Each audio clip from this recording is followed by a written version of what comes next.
Want to take a ride? From the high desert and the great American Southwest, exclusively on Sirius XM Radio, this is Dark Matter with your host, Art Bell. Now, here's Art. Extra terrestrial radio, baby. Hi, I'm Art Bell. And this is Dark Matter. And it will be Dark Matter indeed this night. The Ghostbuster gals are here. Kind of devil and angel thing. One's a Wiccan. The other's an angel. That should make for quite a combination, I would say. Some pretty interesting stuff on tap, I guarantee.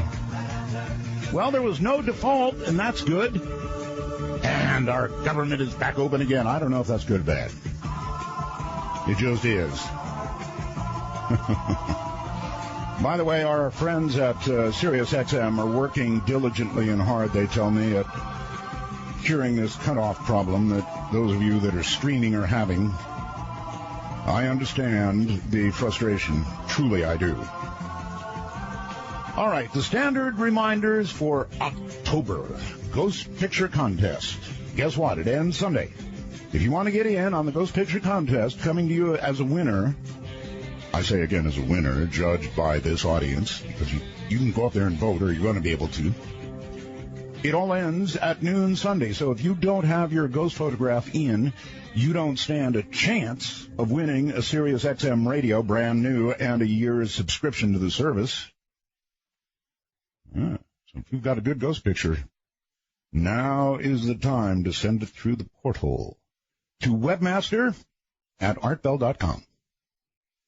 That's the address you send it to, webmaster@artbell.com. Ghost stories? Oh, yes. Yes, Spooky Matters is going to be the name of our Halloween show. And if you've got a ghost story, then here's the way it's going to work. Send me a very brief summary of your ghost story. Brief is good. And include your phone number, and then on Spooky Matter night, we'll call you. We'll call you.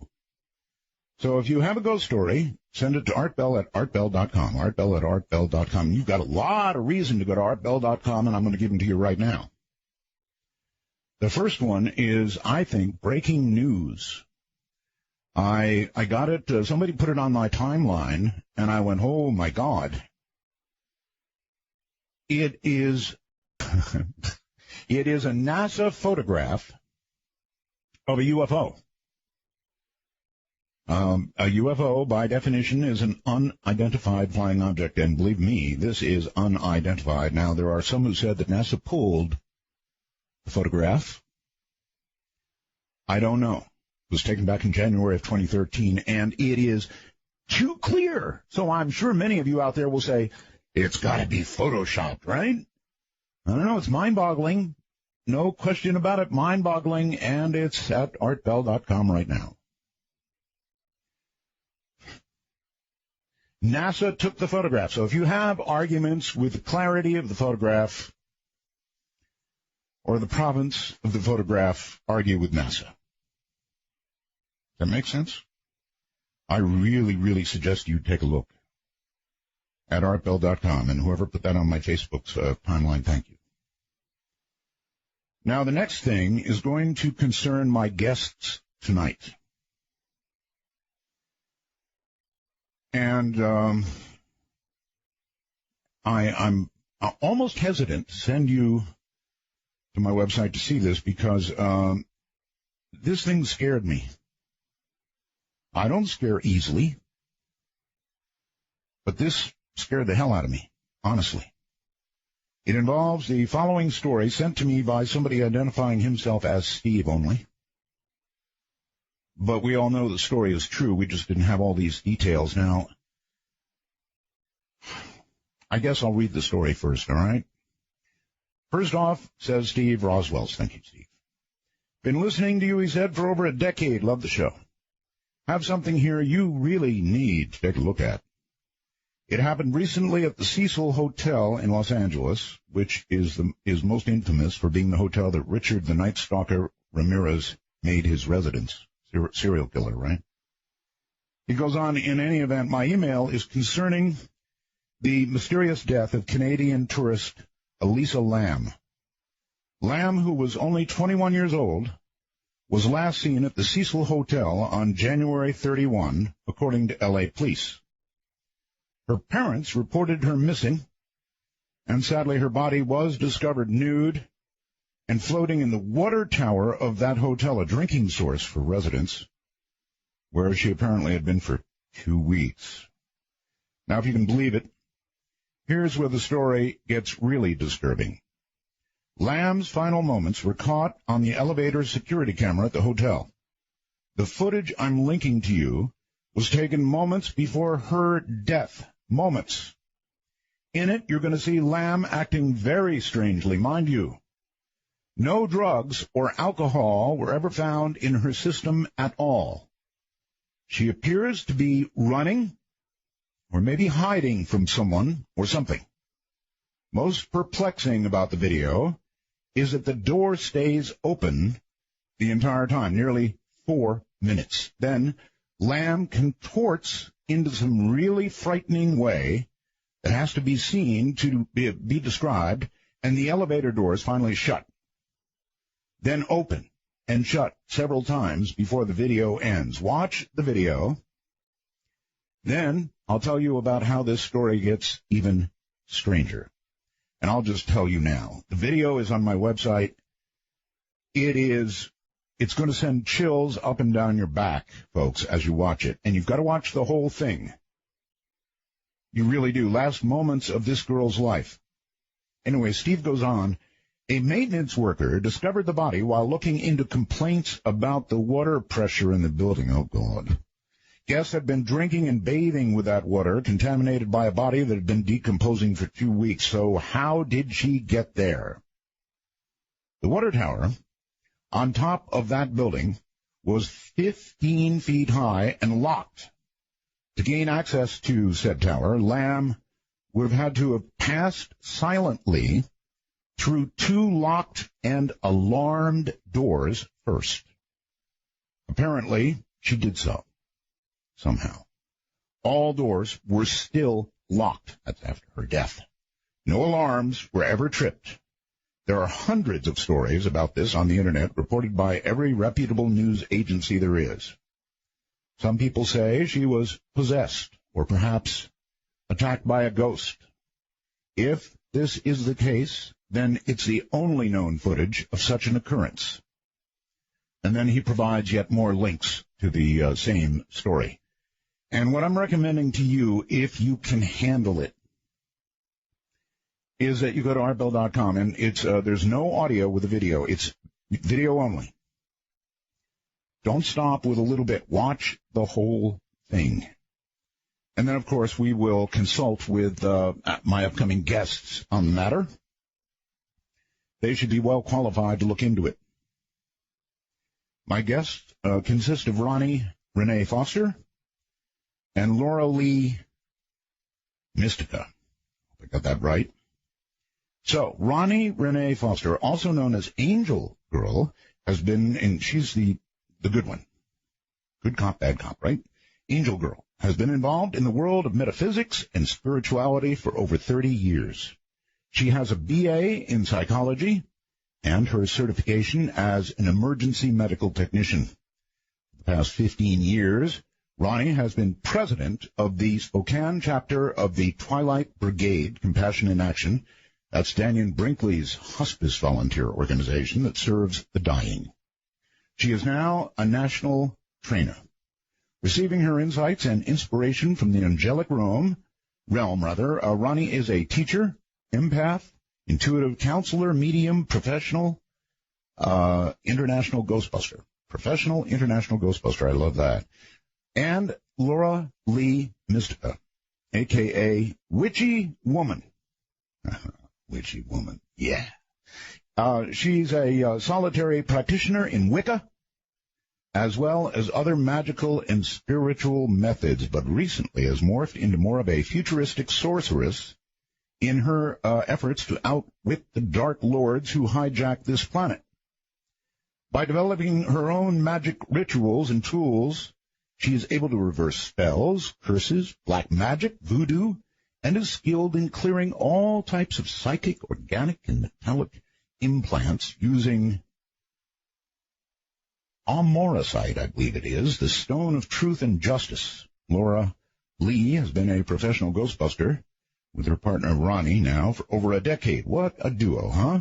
And is the author and publisher of 3 books and the creator of 3 websites. So, I would like to start by bringing the Ghostbuster gals on the air and say hello to both of you. Hello, Art. Hey, Art, thank you for that. Very interesting. Let me see if I can, the introduction, let me see if I can identify you by voice. That's going to be important. Ronnie, say something. Something. Okay. Laura. Yes, Art, thank you for calling me the bad one. Ronnie's the good one, and I'm the bad one. Listen, I was married to a Wiccan. There's nothing wrong with being a Wiccan, so I know all about it. It's good. It's like good cop, bad cop, a little bit, right? She's not bad. I'm just drawn that way. It was an endearing term, trust me. Definitely an endearing term. I'm giving you a hard time. All right, Ronnie. I think that we booked you to the program here officially on September 4th. Actually, I believe my producer, Paul, began talking to you back on August 29th and booked you solidly on September 4th. Is that about right? Oh, that sounds about right. I don't do dates real well, but that sounds about right. We looked it up. Okay, good. So, if you would please, in your own words, apparently, I guess you called my producer last night with some very distressing news. And in your own words, would you tell us what happened, please? Yes. We were also booked on Coast to Coast. I think you're familiar with that show. I've heard of it. On what date were you booked on Coast, out of curiosity? We were booked for October 29th.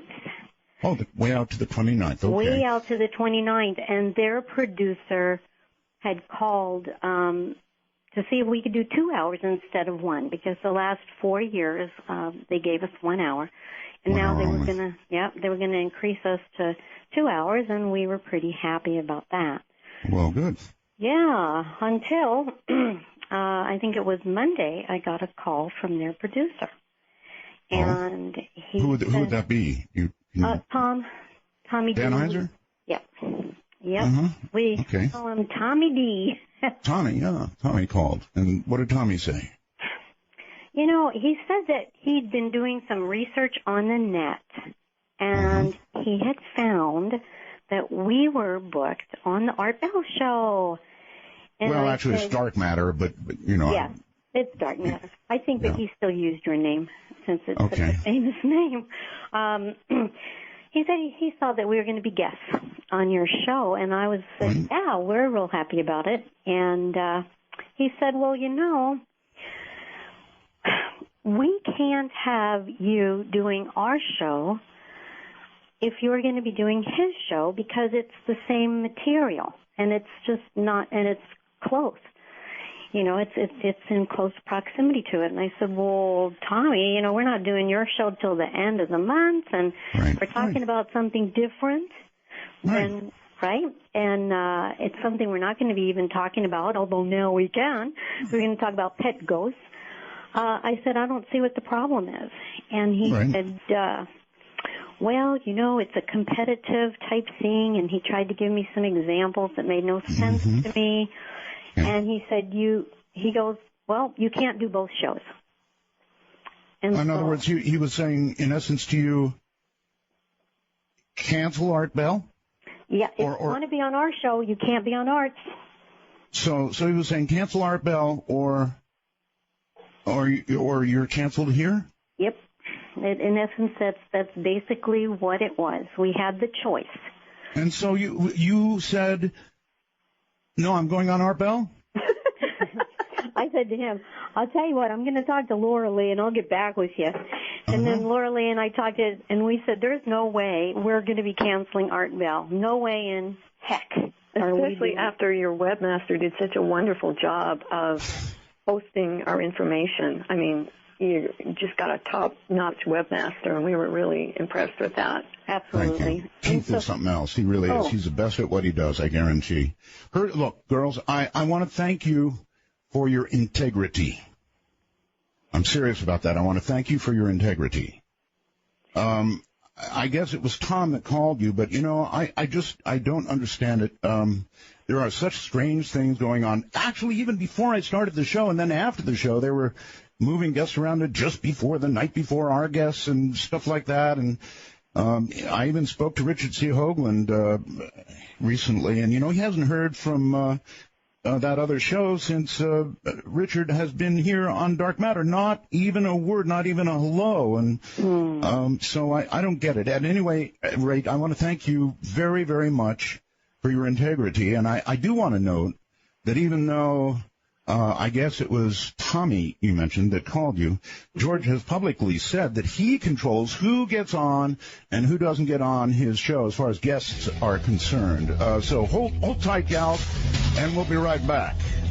I'm Art Bell, raging in the night with Dark Matter. I know you deceived me, now here's a surprise.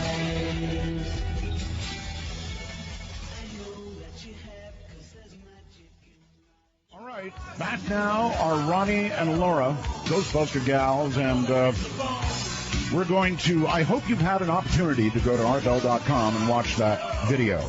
Actually, see the NASA UFO, which is, NASA took a picture of a UFO.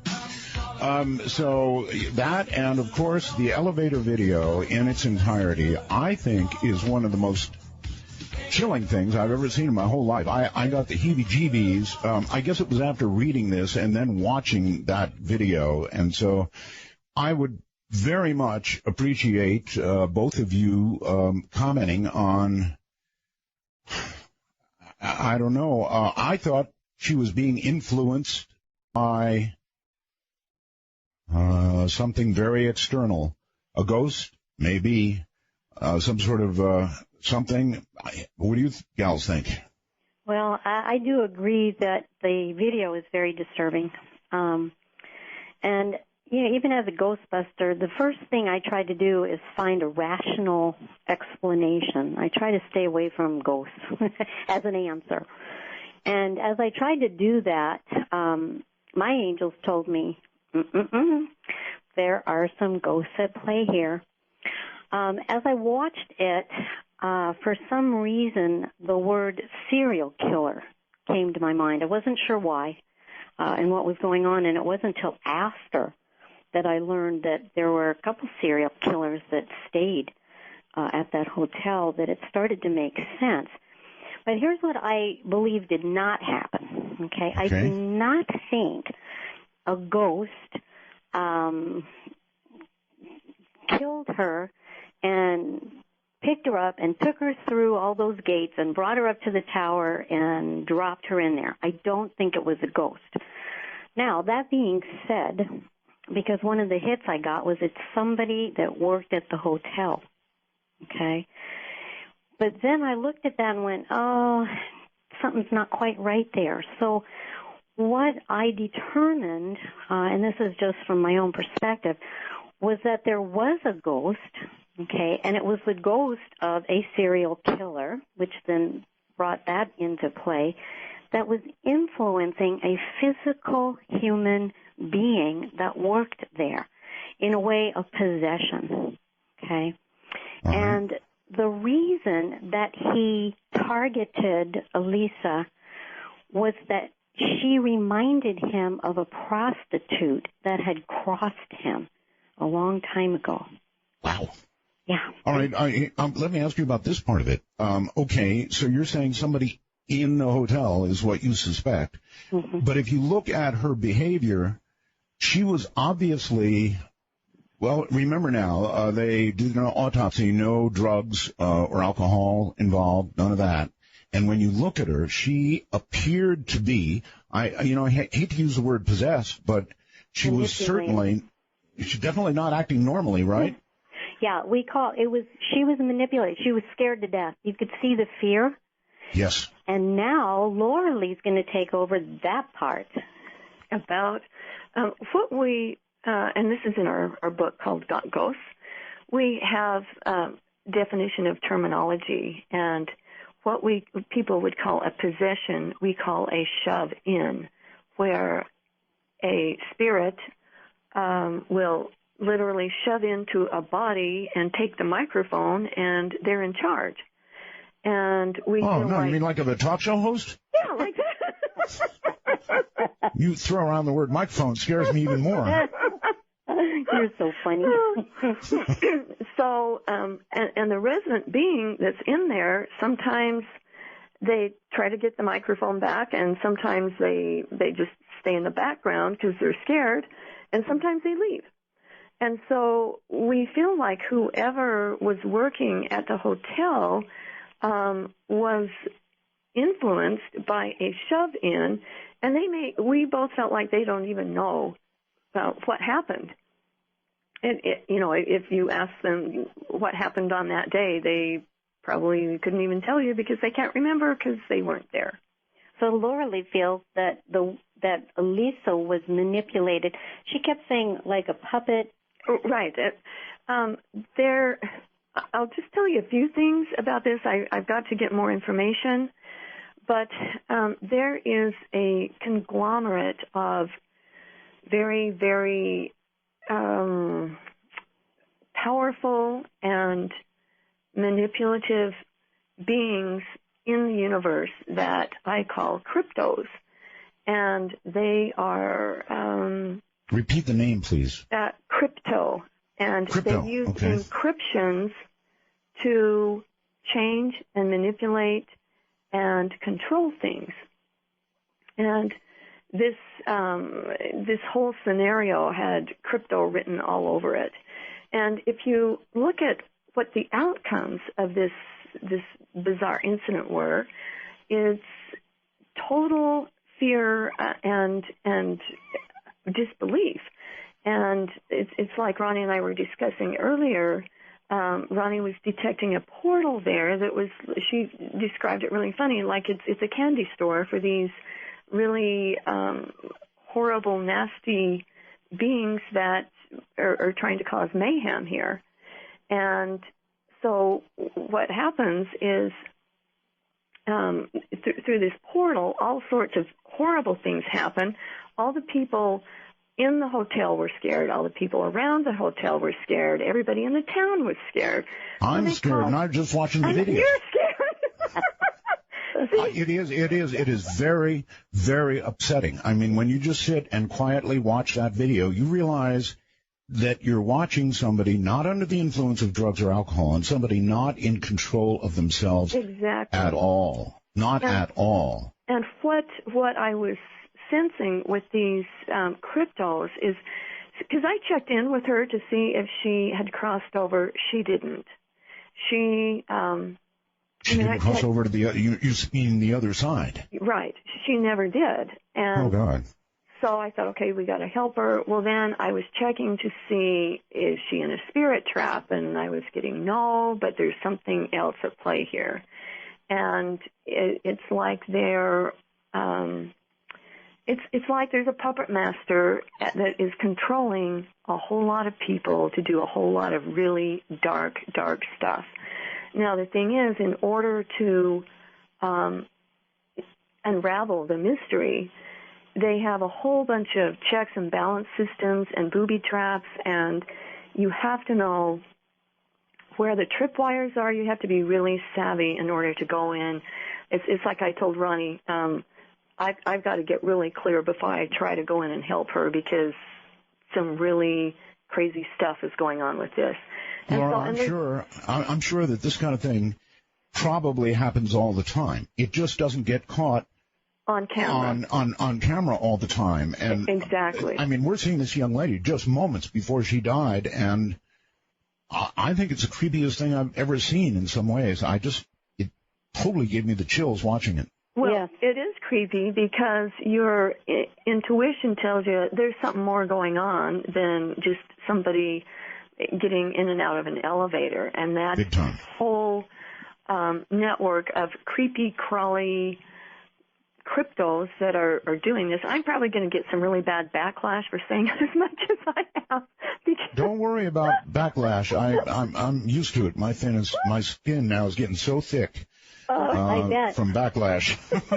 I bet. So, but she gets psychically attacked. Fortunately, they don't mess with me because I'm the angel girl, and I call her the queen of weird stuff. Yeah. Stuff. The queen of weird stuff, because it's her expertise, and that's why she does take on the dark.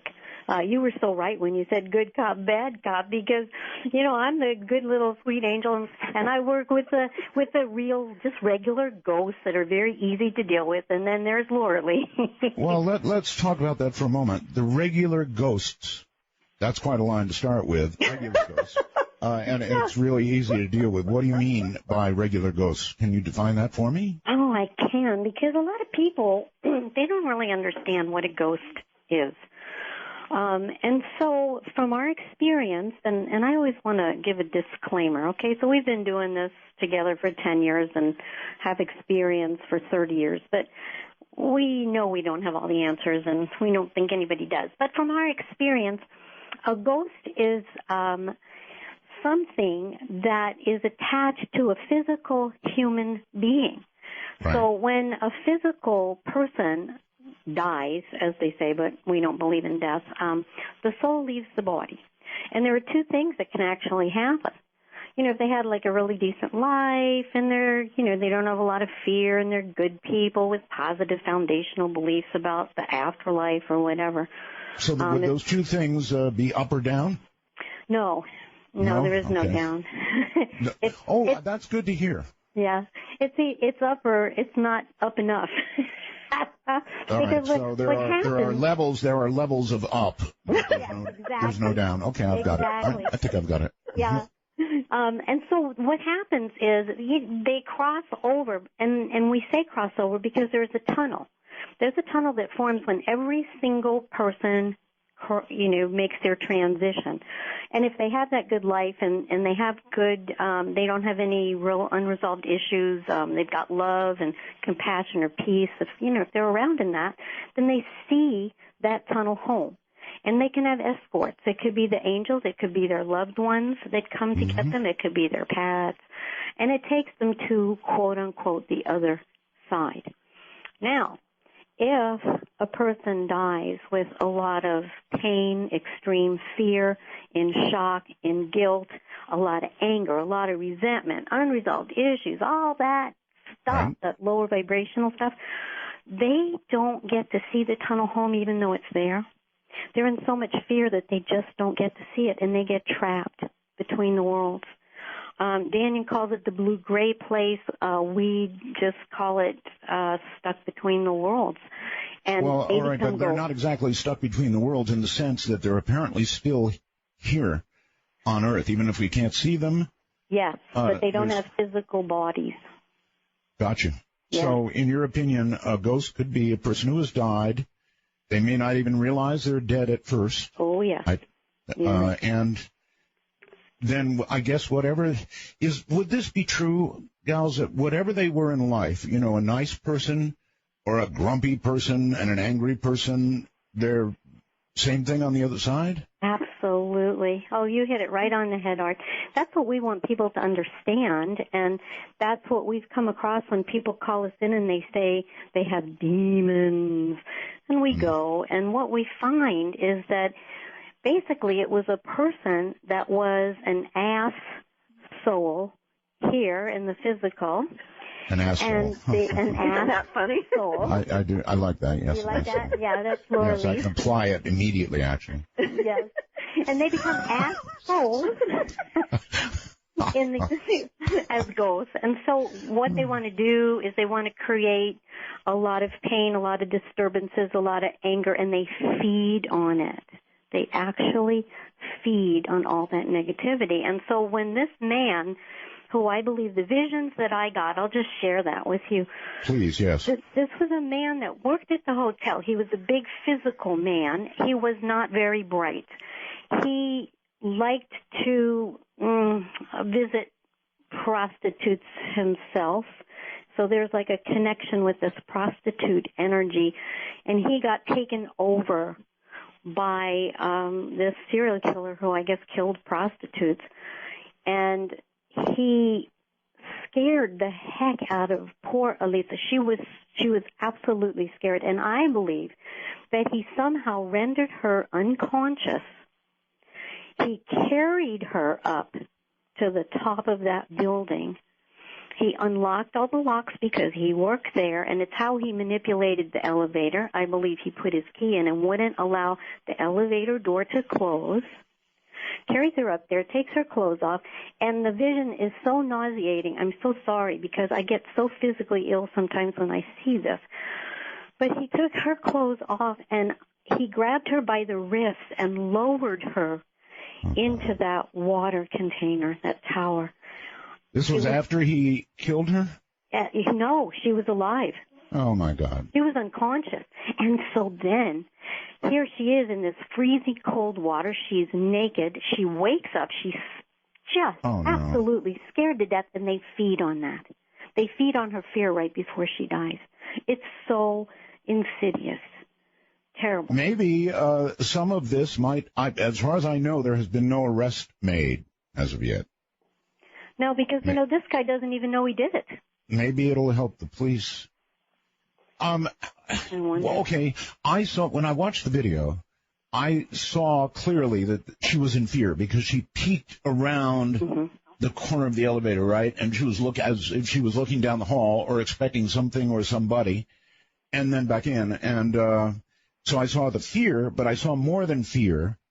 She began, what's the right word? Well, she was animated like a puppet master. Yeah, very good. Like a puppet. Yes, exactly right. Yep.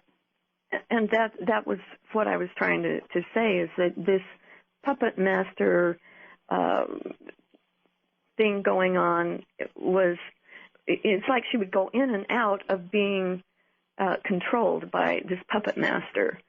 And then, like Ronnie said, she was knocked out, and that's when she was taken up to the tower.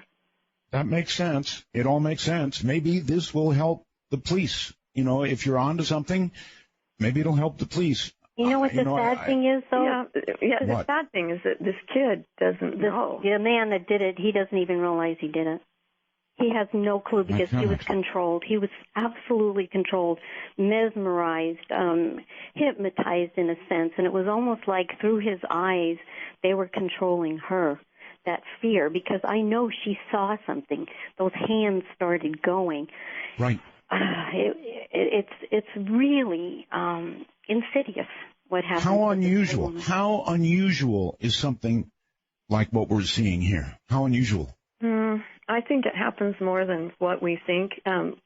It's my premise that now that we have more cameras and cell phone cameras and things, that we're going to be seeing a lot more of this kind of bizarre activity, and it's going to start getting on the map now. And the veils are thinner as well. Exactly. So more people are seeing crazy stuff that they didn't see 10 years ago. Well, I'll say this. We've had a spate of crimes in recent years that's been accelerating or quickening, if you will, that when you hear about the crime, you shake your head. I mean, there was a time when people, committed crimes like robbing banks because that's where the money is. I mean, they had motive. But in recent years, we've had so many crimes where you just go, what the hell? He walked into a school and started shooting a bunch of people?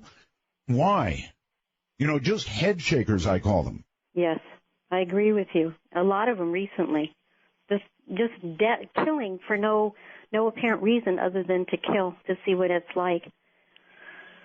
That's it. It seems that way. That's the only human explanation, just to kill, to see what killing is like. But I wonder how many times something like you have described is behind something like we've been seeing.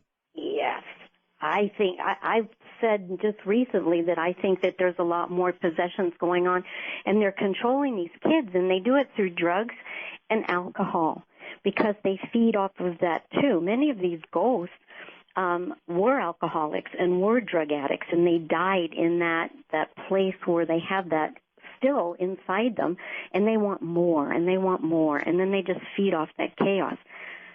Or even more frightening, ladies, it apparently can be done without the victim having consumed any alcohol or any drugs. Correct. Yes. That's pretty powerful stuff. It is, but the most important thing is we don't want people to be scared. I mean, that's one of the reasons we wrote our book. It's a book that empowers people to help them protect themselves, to learn what it's all about, because knowledge is power, and fear just feeds it. So we laugh a lot. Well, I'm afraid it's working on me, because, again, when I watch that, there's fear. So yeah. I hope I'm not the next victim, No. ripping the mic out of my hand, whatever. No, we won't let that happen to you, Art. All right, ladies, hold tight right there, please. Going to take a break. Ronnie and Laura are the Ghostbuster gals, and if you haven't seen this video yet, go to artbell.com, and if you dare, I repeat, if you dare, watch the whole thing and tell me it doesn't creep you out.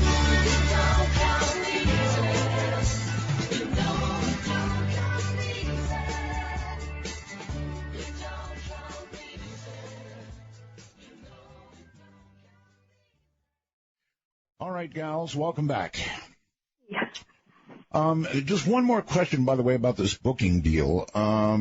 Did they offer to rebook you on the show at a later date? I was hoping that they would, since we've had a history with them. Mm-hmm. And I called Tom and left a message that's virtually said, we're doing the Art Bell show, the Dark Matter show, but maybe we could do another show with you guys in November or December, because ghosts are not around just at Halloween. They're That's everywhere, for sure. all the time. So I didn't hear anything back, nothing. And that's what was so disappointing. If he had said, well, you can't do this October show, but we'll book you some other time, I wouldn't have been so hurt by it. I'm sorry, ladies. I'm really sorry that happened. There's no need for it. But you know what? We're on your show, and we're very, very happy. We're very happy. Yeah. And I'm happy to have you. All right, so now I guess let's finish up on this. I'm just having such a hard time understanding this. Okay, a guy in the hotel was taken over, and then, help me understand, he then somehow took her over? I mean, because she wasn't acting rationally at all. People are saying things like they think she was trying to get to the emergency phone box, whatever. She wasn't acting rationally in that video moments before she was, before her life ended, I guess. So that means either he influenced her, he sent something to her, he was in some way controlling her, or I'm making too much out of it. I don't know which, but I don't think you're making too much out of it, but no.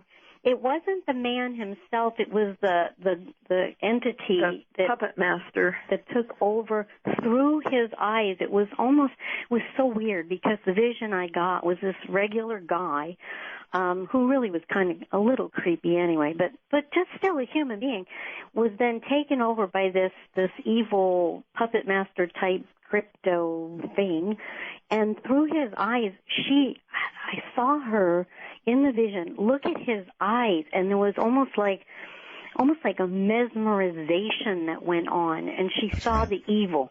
She saw the dark black evilness, and she freaked.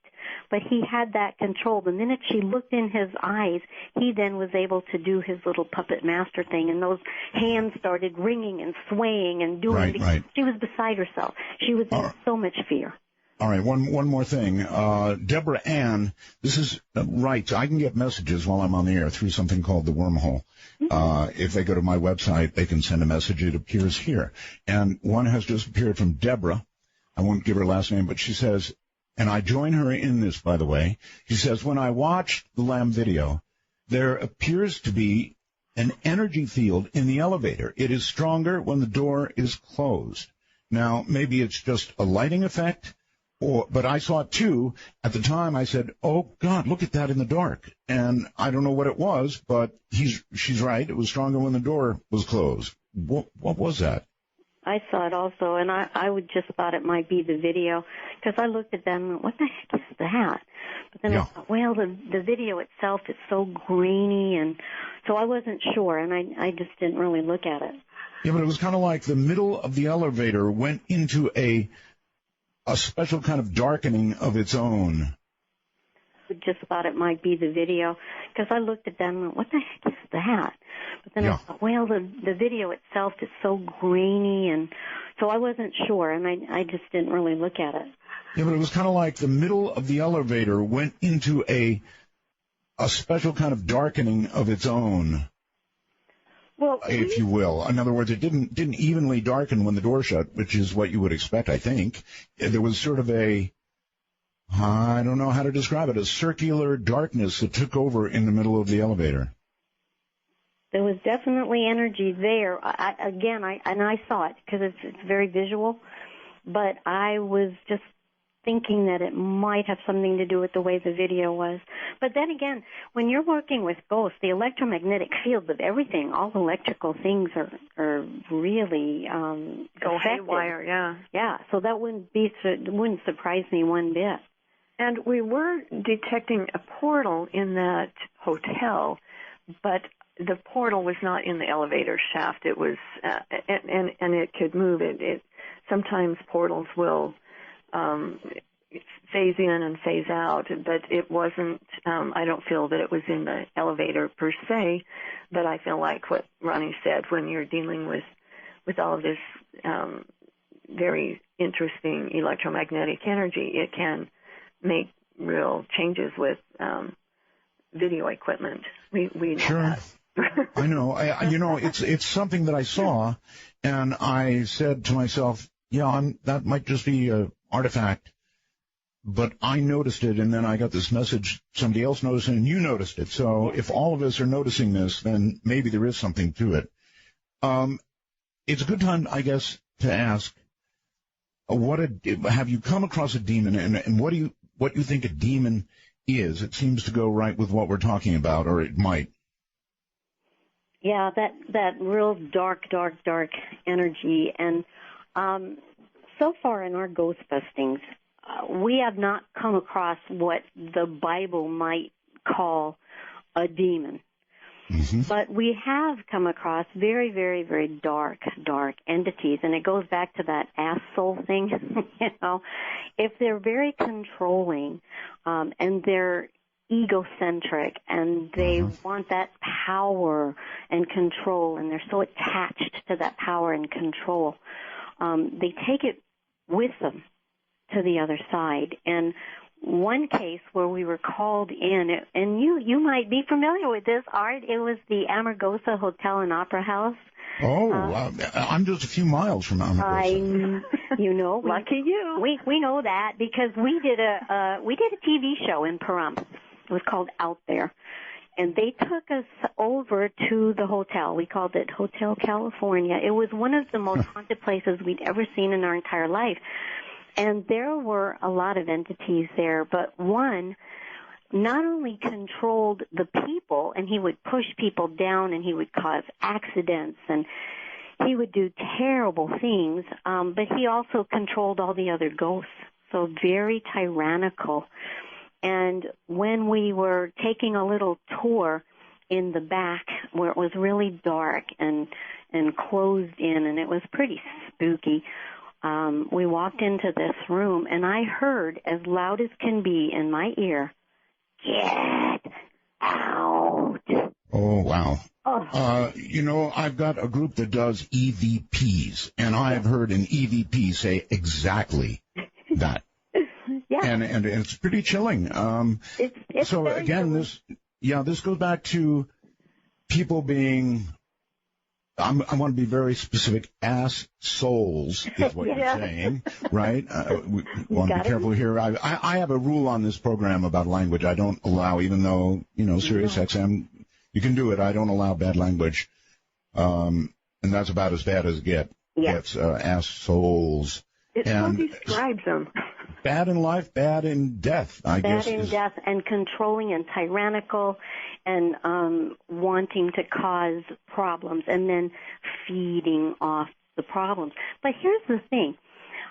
This story is in the back of our book in a lot more detail. But when we helped these trapped souls home, because that's basically our whole purpose, we feel these souls are trapped. We want to help them go home, back to God. We had to contain this ass soul because he wouldn't let us work. And we quarantined him, which is a long story. Please, just if you can. Well, we've got a lot of time. We do. Tell the story, Ronnie. So tell the story. How do you control something like that?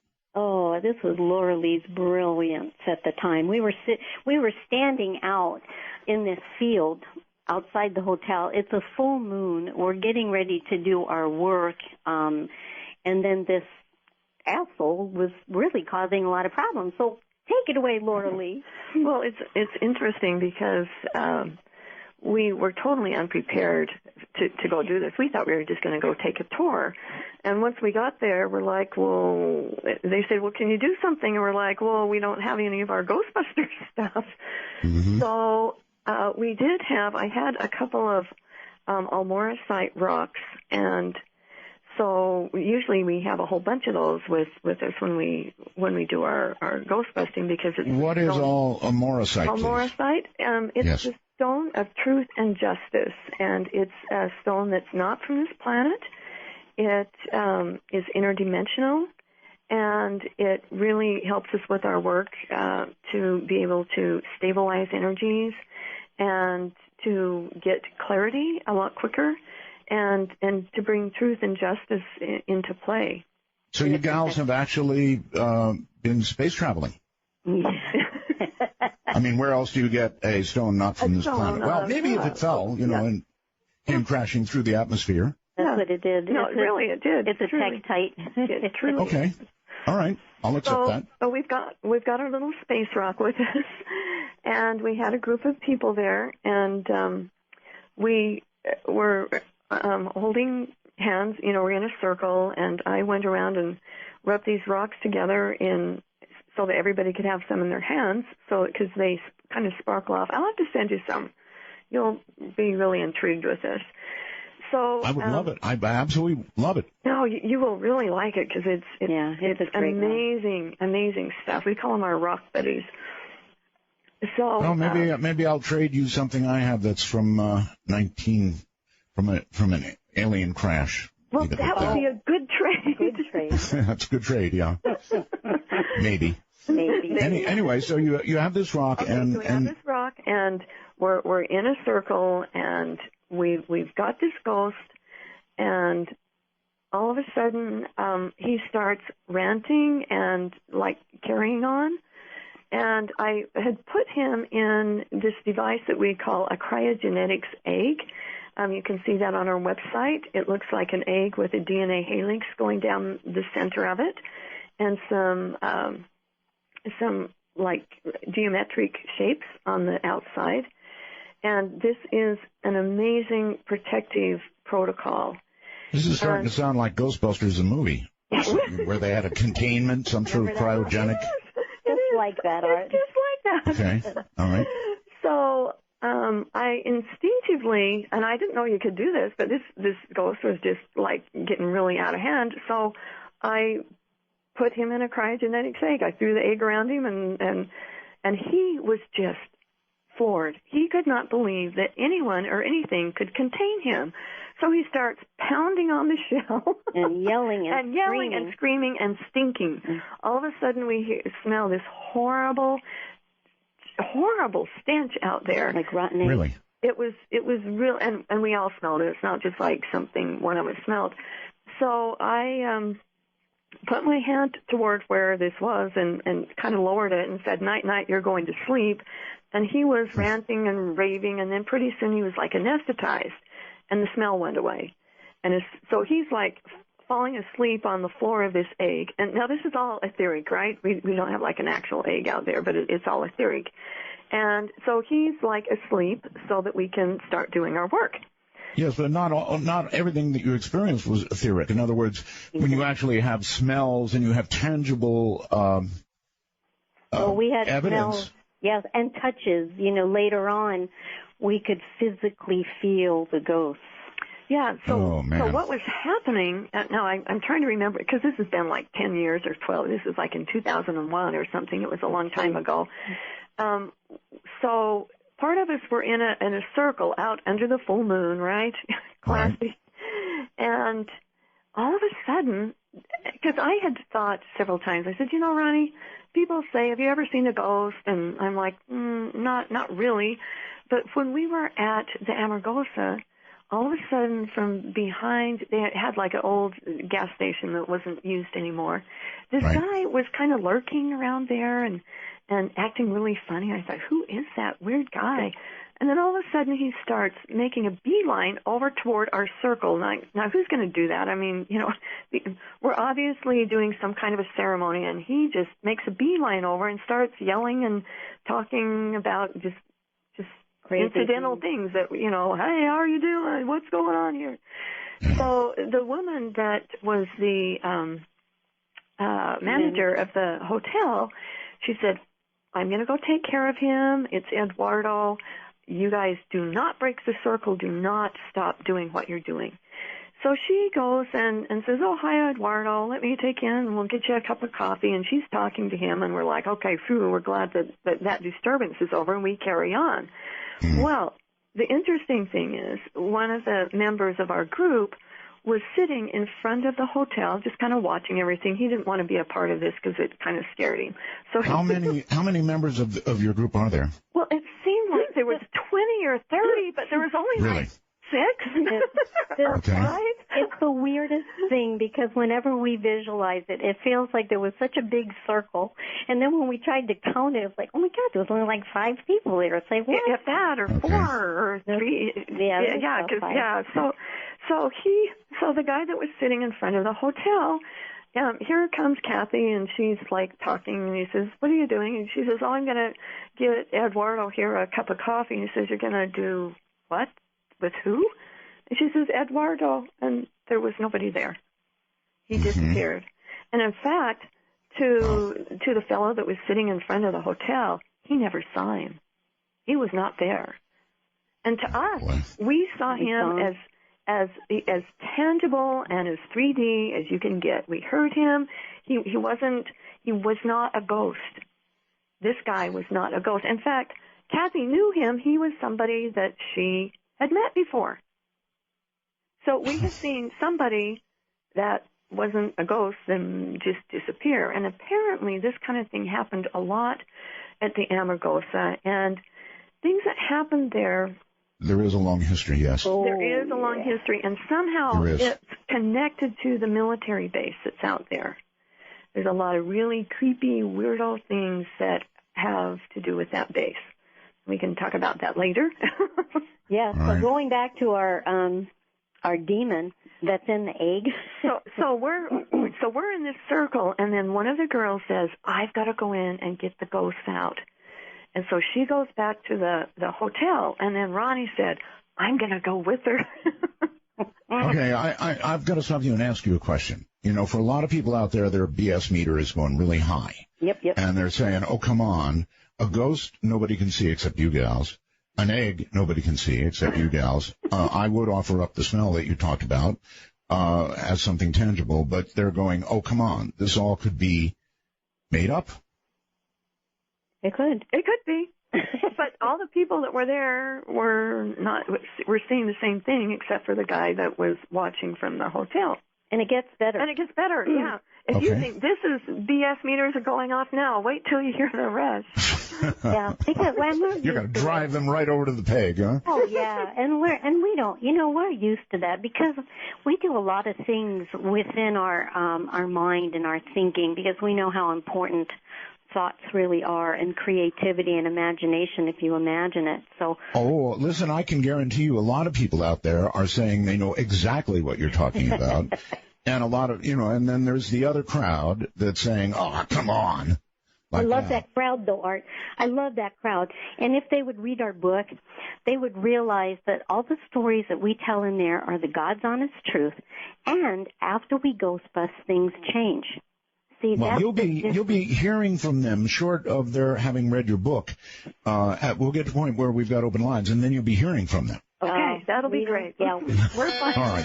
All right, gals, hold on. We're at another break point here. From the high desert and the great American Southwest, this is Dark Matter, again raging in the nighttime.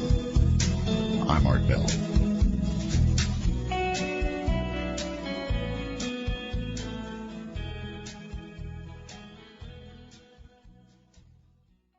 I'll tell you what, lady sings this song, really wails. It's incredible to me the human voice can do that.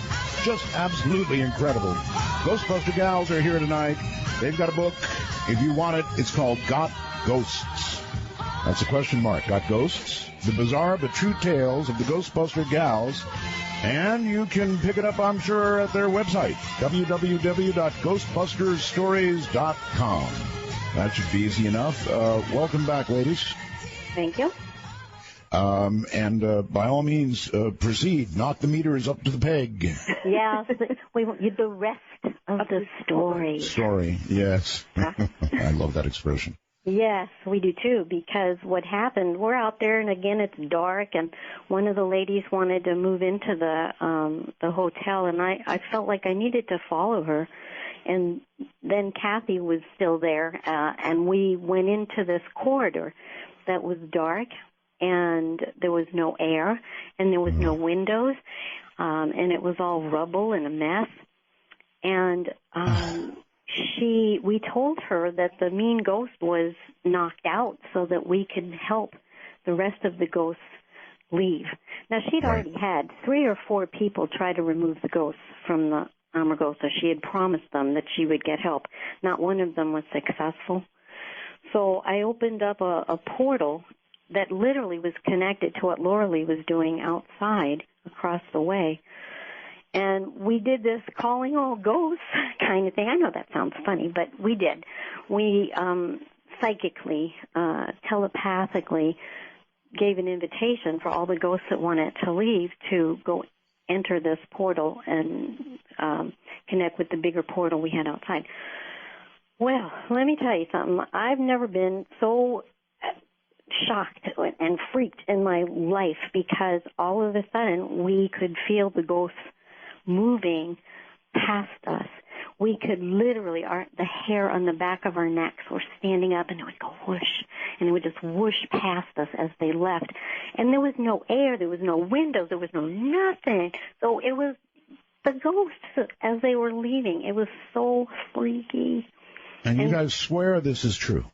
Swear. No, and it gets better. We swear. The one thing as a little angel girl is I don't believe in lying. Integrity is everything. And I know Laura Lee is the same way. Our book, every tale in that book. You know what? You already proven you have integrity, so you don't need to prove that one. You do. There you go.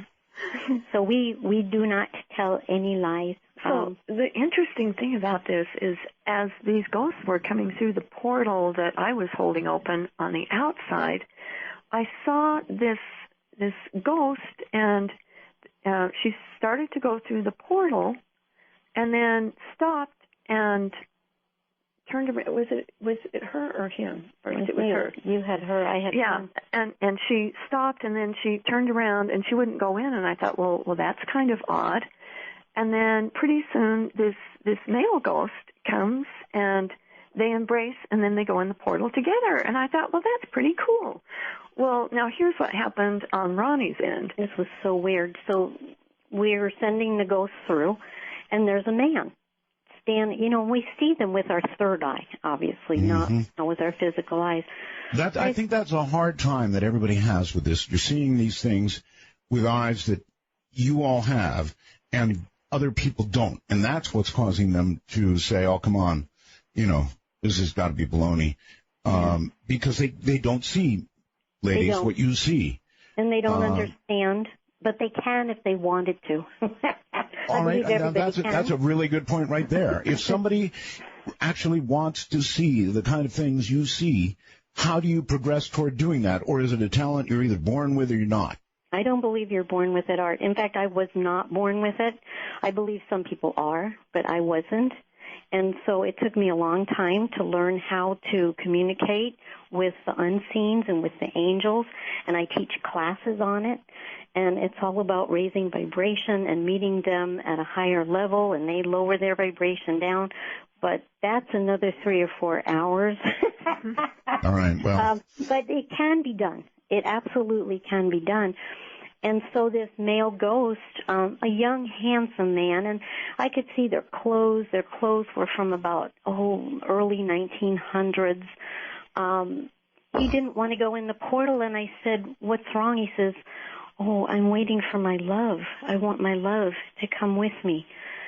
And I knew that there was nobody else there, and I just assured him. I just said, look, if you go through the portal, I guarantee you'll find her somewhere there. Well, I didn't know this was going on with Laura Lee, that there was a female ghost waiting at the end of that portal to go in. We had no idea this was going on until afterwards. So he crossed, and then all of a sudden she went in, and they met up, and they went through. But apparently these people died. It was almost like a tent city out there. That's why there were so many ghosts. There was kind of like a flu that went by. I've been hearing about this for years and years and years, so I know it's so. I know it's so. There you go. See, and I did not know. I had no history of this whatsoever. And we find a lot of times when we do ghost bustings, we don't know any history. We come up with this information, and then people find us the facts. They say, look, this listen, really around these parts, they've been talking about Amargosa forever. So, no. I know about it. And there really were that many, huh? Oh, hundreds. There were hundreds. And we wanted to clear them all, because we found a way to do it. It was a wonderful gift that Laura Lee and I got, that we could then clear them. So now that all the ghosts were gone, to bring it back to our demon in the egg. Yes. Yeah. Are you ready for this one? Oh, boy. Probably not, but go ahead. Yeah, so the ghosts are all gone, and now we had to deal with our demon in the egg. And Laura Lee woke him back up. And he was ticked off. He was not a happy camper, and he's smelling again and raising all kinds of heck. And everybody smelled this rotten egg smell, and he's cursing, and he's spitting, and he's fuming, and it was horrible. And I'm thinking, now what do I do with him? Yeah. Because, you see, when we cross most ghosts, we don't make them go anywhere. It's not something we force them to do. Mm-hmm. And so what we found, if we can find something that they loved and bring them down the portal, because we create a portal to the other side, if we bring them back through the portal, it might help that ghost go. Well, nothing was working with that ghost. Because he was an atheist. He was an atheist. So we tried Archangel Michael, and we tried Sananda, who people know as, Jesus, and, we call him Yeshua ben Joseph. We tried the big of the bigs, to try to get him to go. He wouldn't go. So I thought... I'll tell you, if you ever encounter Matthew Alper, you're going to have a time on your hands. In other words, if somebody, I get it. If somebody is an atheist, if they simply don't believe one way or the other, as a ghost, as somebody stuck here, they're not going to be interested in an invitation to go elsewhere at all. You're so right. Unless we've had atheists go with their pets that have crossed over. They'll go with their dog. And you know what we did with this guy? It was like an insight. I guess the angels just fed this to me. We brought back his mother. And as she came back, we were able to see the story of this absolutely horrible person. She had died when he was 10 years old, and his father was a drunk. And the father hated this child. Right. He would beat the child with a belt and beat him and wouldn't feed him. A dog got better treatment than this poor child. And so this hardened this child, and he grew up with this hatred and this loathing of humanity and gave that all back to everybody else. But and he looked, oh my God, Art, to see the visual of him, his skin was all peeling and he was just drooling, and he looked like a demon. That's what he looked like. If I would think a demon was anything, it would be him. When his mother came back, all of a sudden, his whole demeanor changed. He softened up. He became loving. He actually turned into a 10-year-old child. This horrible, vile, spitting demon turned into a 10-year-old child. Yeah, moms will do that to you. Dare I ask how you bring somebody who has ascended back? It's all with the angels, because we create the portal that goes both ways. And the angels are always helping with the portals. And then we ask for that soul to come through that portal. They can't come all the way back. They stay in that portal. But the ghost that we're trying to help and to release sees that loved one in that portal and then goes to the portal. And then they're escorted back, either sometimes with angels. It just depends. It all seems so hard to believe. I mean, you're talking about portals and bringing people back from all the way on the other side, which seems tough. It's just really, and yet I understand his reaction when he saw his mother, too. If that really happened, I can understand it would have a very leveling influence on him. Yes, and then guess what happened? So now, once he's gone, the portal's closed, everybody's done. Now we smell roses. Every person there smelled roses. Everything's coming up roses. Yeah. And there's no roses out at the Amargosa Hotel. It was not to my knowledge, no. No. So we smelled that. It was a high vibrational thing. So that also told us that something happened. I mean, even if we're crazy. Art, when I first started doing this, I really thought I was crazy. When I started hearing disincarnated spirits and feeling. Is that how it began for you? I mean, it just started? Yeah, I think the first time was when I was taking my EMT class, and I was riding with my professor, who was a paramedic for the fire department. Right. And we got a call that said, gunshot wound to the head, and we went there, and and my job was to do what's called bagging. I had to bag him, to breathe for him with this ambu bag. Right. And he was dead, but we were trying to keep his organs alive. Right. I do understand that, yes. Okay. So we get him to the hospital, and he was, by the time I got there and my teacher got there, he was already on a table, and they were cutting a hole in his chest to do open heart massage. So, of course, my teacher just grabs me by the shoulder, sticks me right up front to watch this hole being cut in the side of his chest. Mm-hmm. And that's when, all of a sudden, I felt at the corner of the room, the top corner of the room, this confusion. And I thought, what the heck is that? And it was this man, and he's going, what's happening to me? I don't know what's going on. I'm so confused. And he was watching himself. So I thought, I don't know about this. This was like in 1984, before all these books were written. And I thought, there's something wrong with me if I'm hearing this guy. Well, once you've had an experience like this, it changes your life. There's no way it doesn't change your life. I'll give you that. I don't know the nature of this life that well, and I certainly don't know the nature of what comes after, but I guess your description is as good on one side as Matthew Alper's is on the other side. So who am I to disbelieve you? It's an amazing story. And so that began it. I mean, after that, you apparently were more sensitive to this whole thing. Yeah, in fact, I took about a 180-degree turn. Instead of being an emergency medical technician, I went to go study with an Aztec medicine man who did psychic surgery. So, like, complete opposite. And then it took about another 10 years before I had another encounter. Is there really anything to this psychic surgery? I mean, it's pretty wild stuff where they claim they're putting their hand into your body, that kind of thing, right? I've watched it. I've had it done to me. It's, I've watched up his sleeve and there was no sleeves. I'm always a skeptic, How does it feel to have somebody reach in and grab your liver? It's so freaky because that's what this guy would do. He would reach in and he'd clean your organs and then give you herbs. Listen, I just went to the dentist and had deep cleaning. That was horrible, horrible. I can't even imagine well. It didn't hurt, though. You could just feel the pressure of it.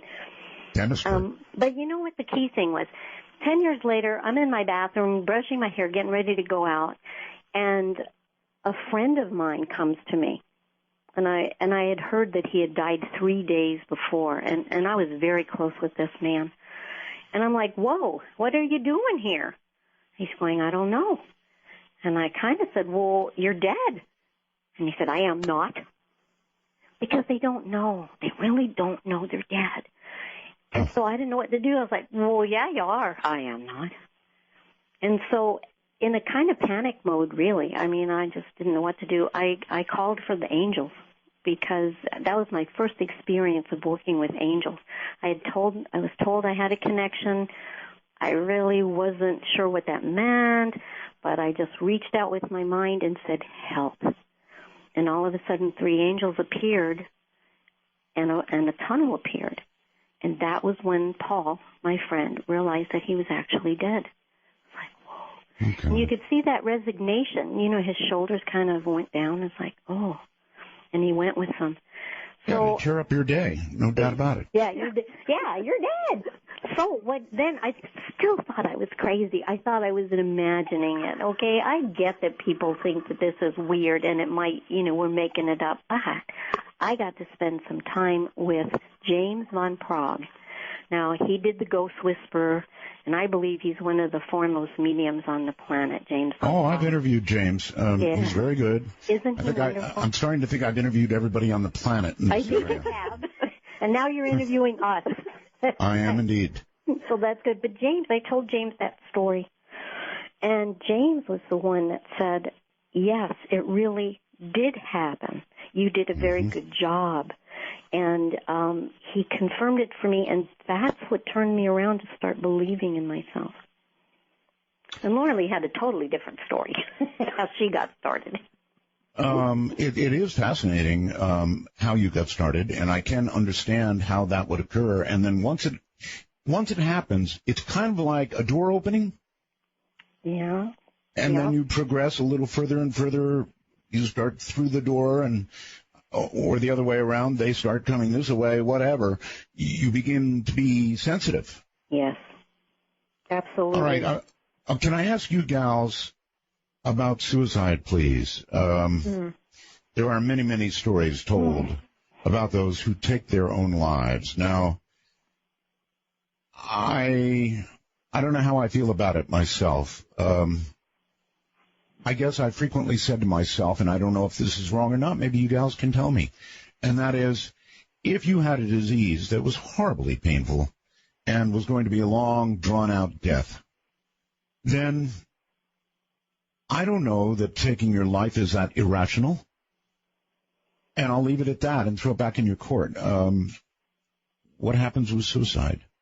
Well, let me first say that most suicides do not cross, okay? They get stuck, and they get stuck in something we call a time loop. However, what kind of justice is that? I'm sorry, but in the case that I just described what I'm going to, in the case that you just described, because there have been 2 suicides that we've worked on that did cross, and it was your exact scenario. Both men were very ill. They were going to die. They were trying to save their loved ones. They wrote notes. One man even put a plastic sheet down so he wouldn't get the place messed up. Yep. So there was consciousness there, and he crossed. And same thing with the other man who did it with that consciousness of he wasn't doing it for himself to get out of something difficult. He was doing it to save his loved ones. Mm-hmm. They crossed. But the time loop, Laura Lee knows about time loops.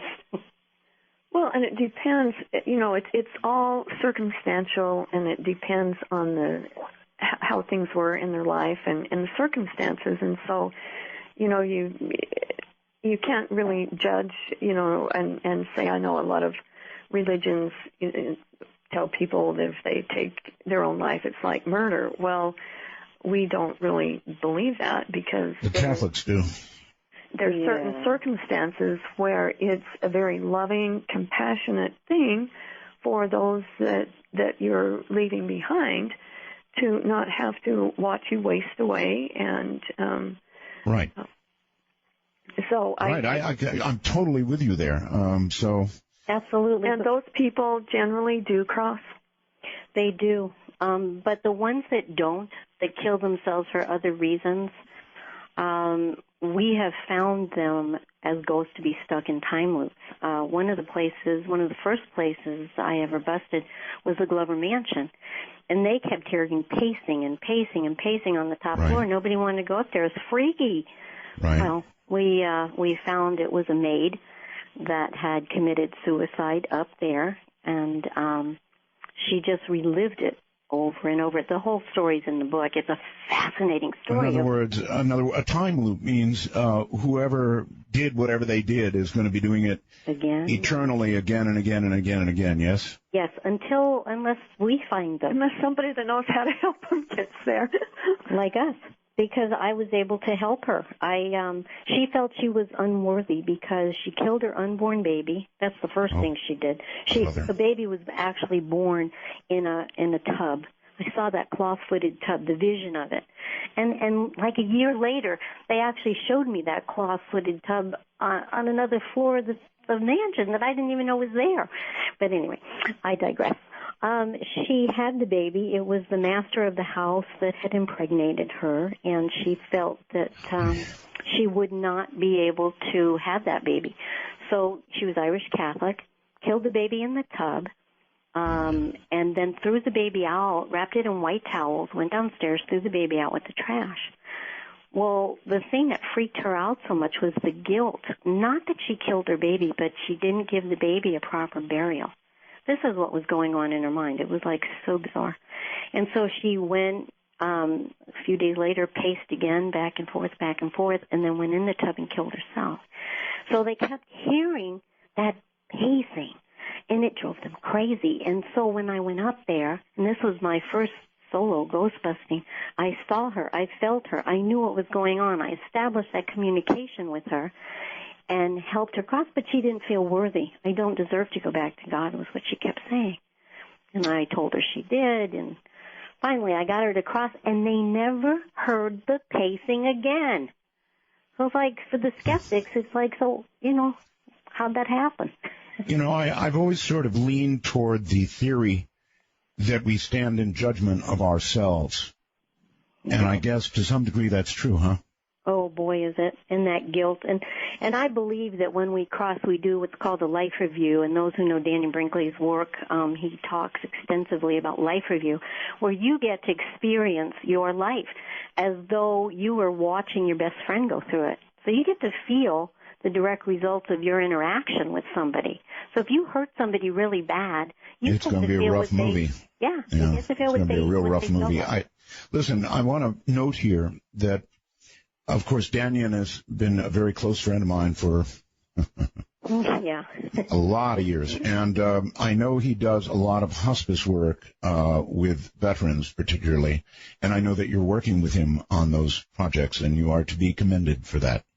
Thank you, because doing the hospice work and sitting at the bedside of somebody that's dying is one of the greatest gifts that I receive, because I also know they're not going to become a ghost.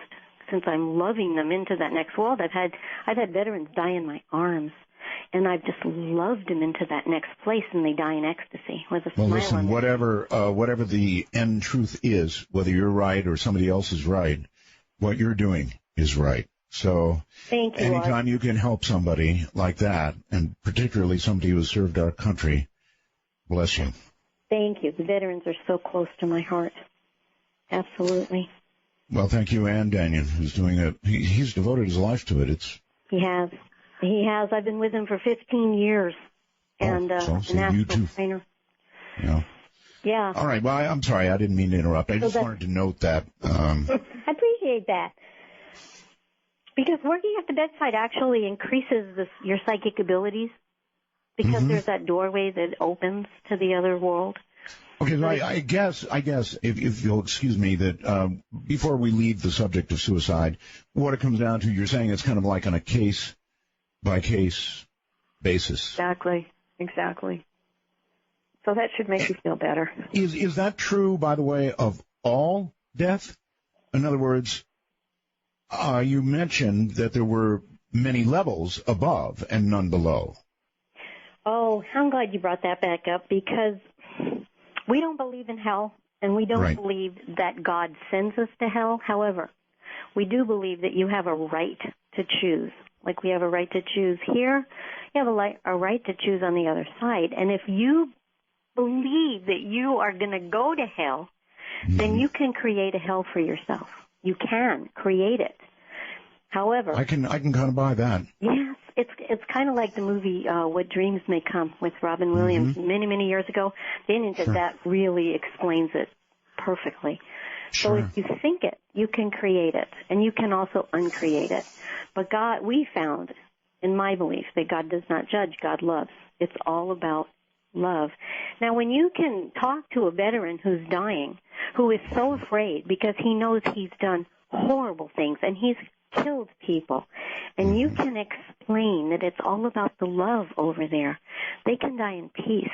They can die in happiness. They can die without that fear. And that's why I do the hospice work, to help them cross without that fear. All right. Hold it right there, gals. We're going to take a break. And they are doing that work. I spoke with Daniel earlier. I'm Art Bell. If you could read my mind, love, what a tale my thoughts could tell. Just like an old-time movie about a ghost from a wishing well. Good evening, everybody. The Ghostbuster gals are here, Ronnie and Laura. We're discussing all kinds of strange things in the night. Music is kind of magical. It's I know it transports me, and that's why I do so much of it. There's something about it. It's magical. All right, gals, welcome back. I'm sorry, I skipped right over it. Laura Lee started to tell us how she got into all of this, and we took off in another direction. So, Laura? Well, Art, I've always been weird. I detected that immediately. Actually, and this story is in the book Got Ghosts, but besides being weird all my life, it was in like the mid-'80s. We moved into a house that was extremely, extremely haunted, and it's hard to describe how haunted that house was. And I'm trying to calm the kids down and help them not be afraid, and it's really challenging. You have children. Yes, I have children. Okay, and they were these hauntings were pretty obvious if the children were noticing. Yes, they all started having. They all knew that something was wrong with the house, and there was a place in the basement that we called the skeleton closet. And it was creepy. It was like a fruit room, but there was an entity in there. And just really weird things would happen. The clothes in the laundry room would come out as if somebody had wrapped a string around them, and then they're all knotted together and really staticky, and just some very, very strange things. We would hear things, we would see things. So I didn't know anything about anything, and so what I started doing is putting psychic auto reverse tape players in all of the rooms, in all of the closets, and every once in a while I would tune into it, and some of them would be taken out, and I would keep redoing it, and pretty soon everything started to change. Now, this story is in the book, and so I'd like people to read that because it helps you understand that you can do something about your own house, and it tells how I did that. And we had a toilet that would flush every night at 10 o'clock, and we called it our potty geist. Potty geist. Laura, are children more sensitive to, it's my feeling they are, to these sorts of things? I think it's a sensitivity they get when they're just months old, frankly, and then they grow out of it, sort of. It's not that they grow out of it. It's that they have it beaten out of it. Oh, you didn't see that. Oh, they're your imaginary friends. Yeah, right, imaginary friends. And exactly. I work a lot with first wave indigos. I don't know if you've ever heard of Yes, Indigo. I have. Okay. And I wrote a book called Living in an Indigo House. And one of my websites is to support first wave indigos. And these kids are extremely psychic. I call them real live X-Men. Well, for the sake of the audience, define Indigo. Okay. Yes. They were born, the first waivers anyway, were born en masse between 1969 and 1987. And then there was a big chunk that came in the late 40s and 50s, and they are the movers and the shakers. They don't do authority very well. They have their own way of doing things. They can see things and hear things that nobody else can. They are very compassionate. A lot of them are into helping animal rights, and they're just on the front lines of all of the new movements, like the Occupy movement was largely started and filled with first wave indigos, and they are the ones that are changing the planet and doing a darn good job of it. And isn't that interesting? Wow. And you can see them all over the place, and they're not afraid, and you can't intimidate them. You can't. You can't try to force them into things because they just won't do it. If they, I would say they were well-intentioned, but not particularly well-organized. The indigos or no? The occupiers who were indigos. Well, actually, they are and were very well. They act like they're not, but there was a huge.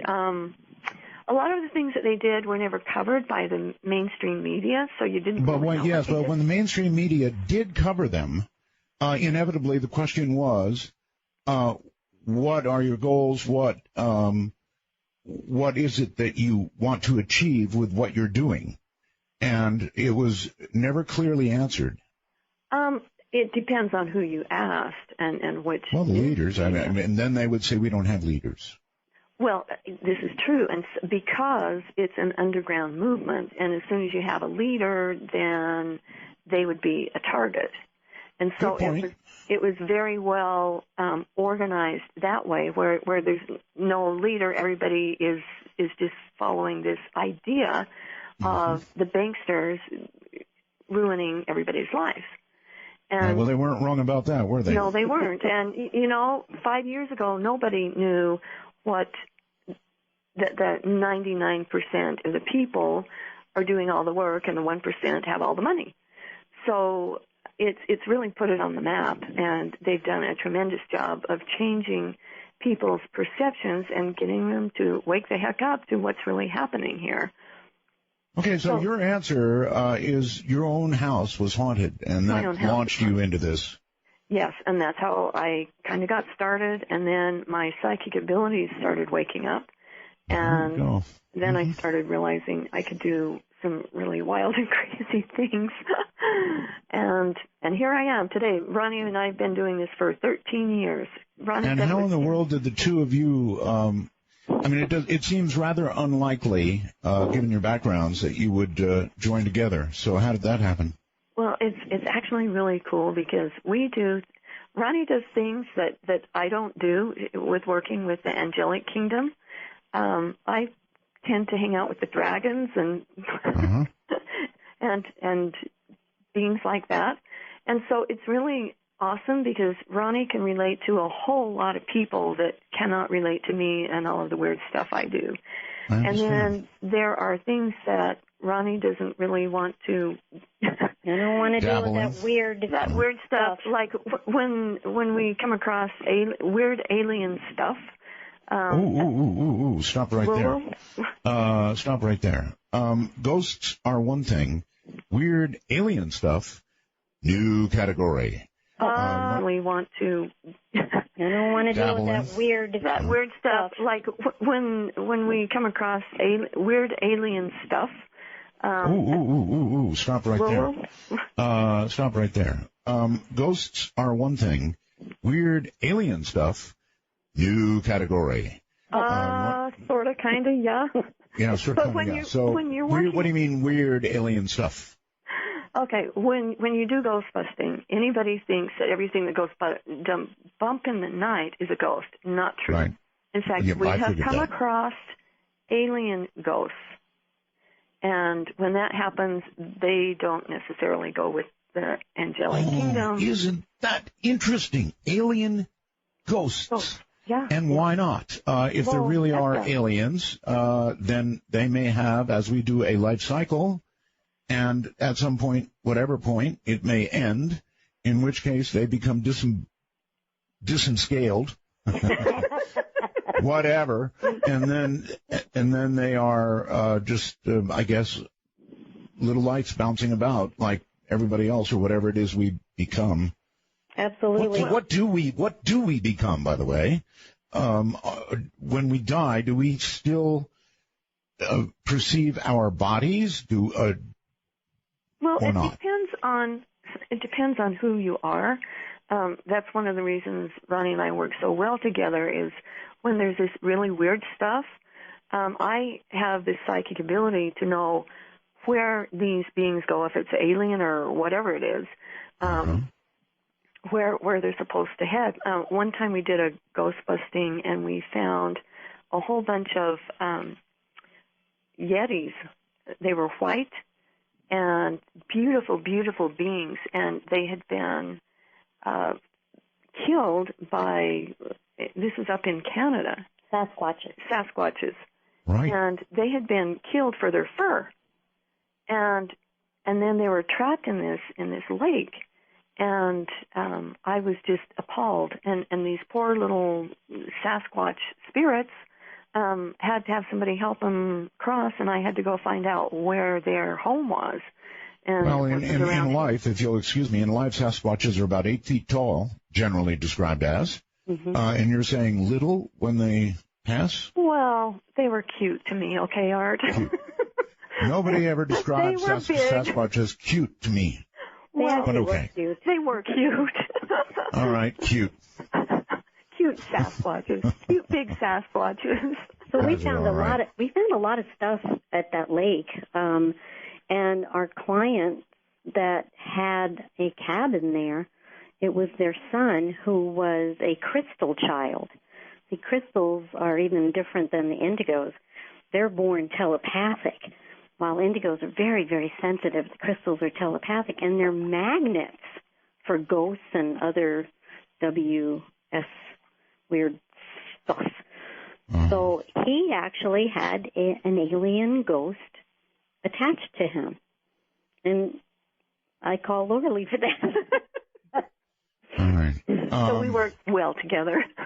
I would like, I can see. I would like to ask you both again about alien spirits, because that really is interesting. I never even considered that if you're looking at the other side, as you two are apparently able to do, you wouldn't just see humans. You would see perhaps aliens as well. Tell me whatever you can about what you've encountered that's alien. Well, first let me answer that question about what happens when we so-called die, because Sure. we're energy, and energy really doesn't die. Our physical bodies kind of return to dust, as they say, but our spirit. Spirit. We have. I think most people agree with that that's what it is, a spirit. But it's a spirit, and we have a light body. We don't have a physical form, but there is a light body.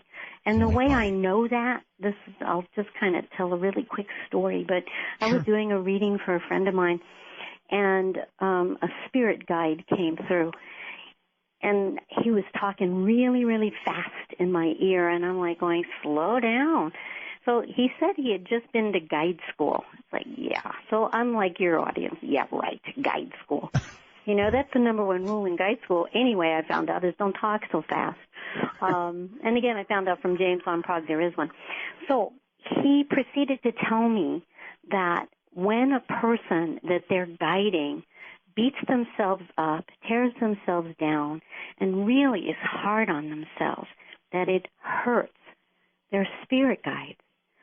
And, of course, I said, yeah, right. You don't even have a body. How can it hurt you? Mm-hmm. This was way back in those days. And so he showed me how he had this light body, and then those negative thoughts about themselves, you know, the people that they love, that they're guiding, that they're helping, and they're having such, you know, the physical person's having such negative thoughts, it impinges upon their light body. They actually can feel a pressure that's uncomfortable to them. Mm-hmm.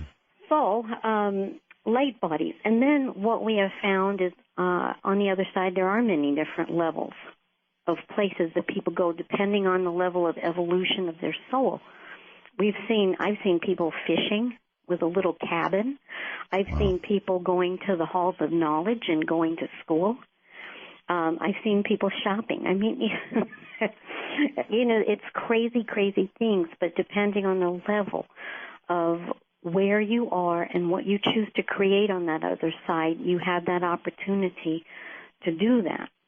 But I have not seen an alien, I'm sorry. Well, you're the ones that mentioned aliens, not me.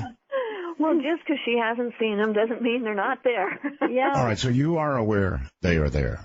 Absolutely. And there's, you know, Art, there's something that I call a cosmic recycle bin. And when I come across some really nasty ass soul that is alien or otherwise, I commission this cosmic recycle bin to put them in, to clean them out, and then if there's anything useful, it comes out the other end. And I've worked with other people to teach them how to use this, and we have a whole crew of first wave indigos that are now using cosmic recycle bins to clean up the cosmos. Kind of like sending a virus. Last week I sent a virus, and many parts of it to the recycle bin. Yeah. So, but seriously, I think the aliens have their own heaven. You know, I'm getting this right now. It's like the place where I tap into, and the ghosts that I tap into, and the spirits I tap into are from this dimension and this world. But I'm sensing that aliens from another planet have their own place that they go to, where things are, you know, in their own ways, you know, the things that they understand and the things that they know it's created for them over there. But so you're suggesting there are multiple heavens? Yes, but one God. But one God and no hell. No hell unless you want it. But no, God will never, ever, ever, ever, ever send one of his children to hell. It doesn't happen. So that's part of it. Have you ever been able to discern much from an alien spirit? From, like, information-wise, or? Yeah, anything at all. You can tell me. I mean, I've never talked about alien spirits, so it's a new area for me. Oh, well, I actually talk to aliens a lot. Well, then tell me what you can. Well, it depends on the alien, because they're from all over the universe, and there's some from outside the universe that... Give me the highlights. Snuck in. It depends on who they are and what their agendas are. You know, some of them are benevolent, and some of them are just hardcore, creepy assholes that need to go in the recycle bin. We really need to make this clear. That's ass souls. Yes. Souls. Because it will be heard the other way, trust me. Soul. And this is in our book, too, that talks about S-O-U-L-S, souls. Exactly. Yes. And you know exactly what I'm talking about, don't you? I do, but not everybody does. And if they're just, tuning in, perhaps Tuning in, they might they're not. going to rock back and say, hey, what happened to Art's show? I thought he said no bad it's language. really degrading with those Ghostbusters gals. Yes. Yes. So, yeah, to answer your question, there's as many different types of alien places that they go as there are aliens. And I feel a little different than Ronnie does. I can understand her one God perception, but my belief or my perception, what I've gathered, is that there were actually a huge committee that created this hologram that we're in, and so they would kind of be, we wouldn't call them gods, we just call them hologram creators. So that kind of gets into some different theological perceptions, but... You believe we're in a hologram? Heck yes. I even believe that. Wow. Do you know science is experimenting with that right now? Call it what you will. Science actually believes it could be so, and they're trying to test it. Hologram, matrix, whatever you want to call it. If we are in it, I think it's going to come as a gigantic shock to a lot of people. And you're suggesting that different creatures, different non-human creatures that pass may be in essence their own hologram, and their death or their passing is satisfied in a different manner by what may be a different concept of God? Absolutely. And holy smokes, there's so many different scenarios that are going on inside the hologram, and there's so many beings that are trying to manipulate the hologram and control it, and then control us here. And it's just, like a battle of wits and control. And that's downright fascinating. Really, it is. That's exactly why the first wave Indigos are here. A lot of them came from outside the hologram as on the hologram rescue team to help try to put it back together again, because it's like it got a huge virus and got really corrupted. And the only way to fix it was to go inside the hologram to fix it. You couldn't fix it from the outside.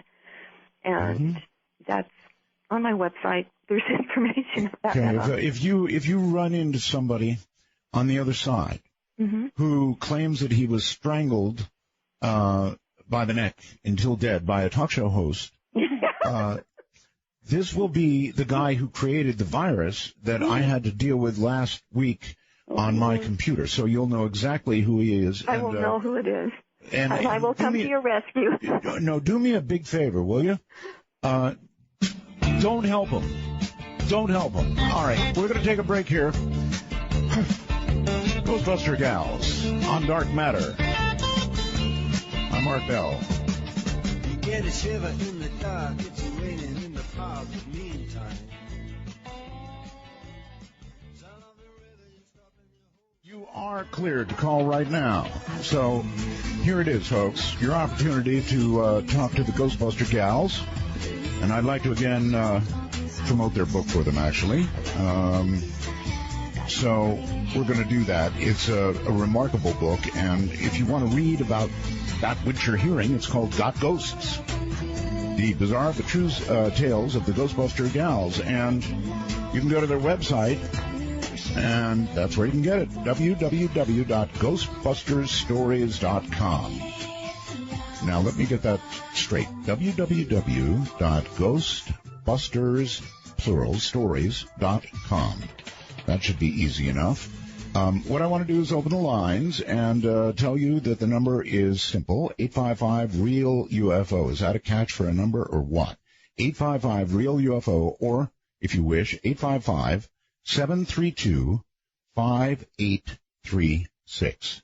And, gals, you're back on the air again, so shortly now we'll begin to take some some calls. And, Great. If we can just make a quick correction, Art, it's Ghostbuster Stories, singular. Really? Yep. Okay, let me see. Was there a typo there? I think you do. Yes, ghostbustersstories.com. No, it's ghostbustersstories.com. I just read it as ghostbustersstories.com, and I was wrong. So it's ghostbustersstories.com, yes? Yes, and we also have ghostbustergals.com. That's a fun website. Okay, sorry, gals. Anyway, that's the place, and they can get the book there, right? Yes, absolutely. Okay. Or Amazon or Barnes & Nobles. It's everywhere. Okay, but I bet you'd prefer them to get it from your site. That would be nice. Yeah. I'm sure if they go there, probably more of the money goes to you. Well, and they get it autographed. So, yeah. Oh, really? Yeah. Oh, well, that's definitely worth it. Okay. Let's do exactly that then. Let's, if you don't mind, we'll begin to let some people talk to you. So here it comes. Are you ready? All right. We are ready. Okay. Let's go to California. And Scott, you're on with the Ghostbuster Gals. Hi, thanks for taking my call. I used to listen to you quite a bit on AM. Have you had, or your guests, you're probably familiar with Goldfield, Nevada, and the Goldfield Hotel. Oh, yes. Goldfield. Another very, very haunted hotel, yes. Yeah, so I was wondering if your guests have been there, investigated it, or any of that, and just was curious if you've made it over to Goldfield. Okay. We haven't. Thank you for the question. Oh, you haven't? Well, you seemed interested in Nevada, so there you go. That's a good place for you to go because that hotel is very legendarily haunted. Yeah, something interesting that I think will really suspend the belief of your listeners is that when we do our ghost bustings, most of the time we don't go there.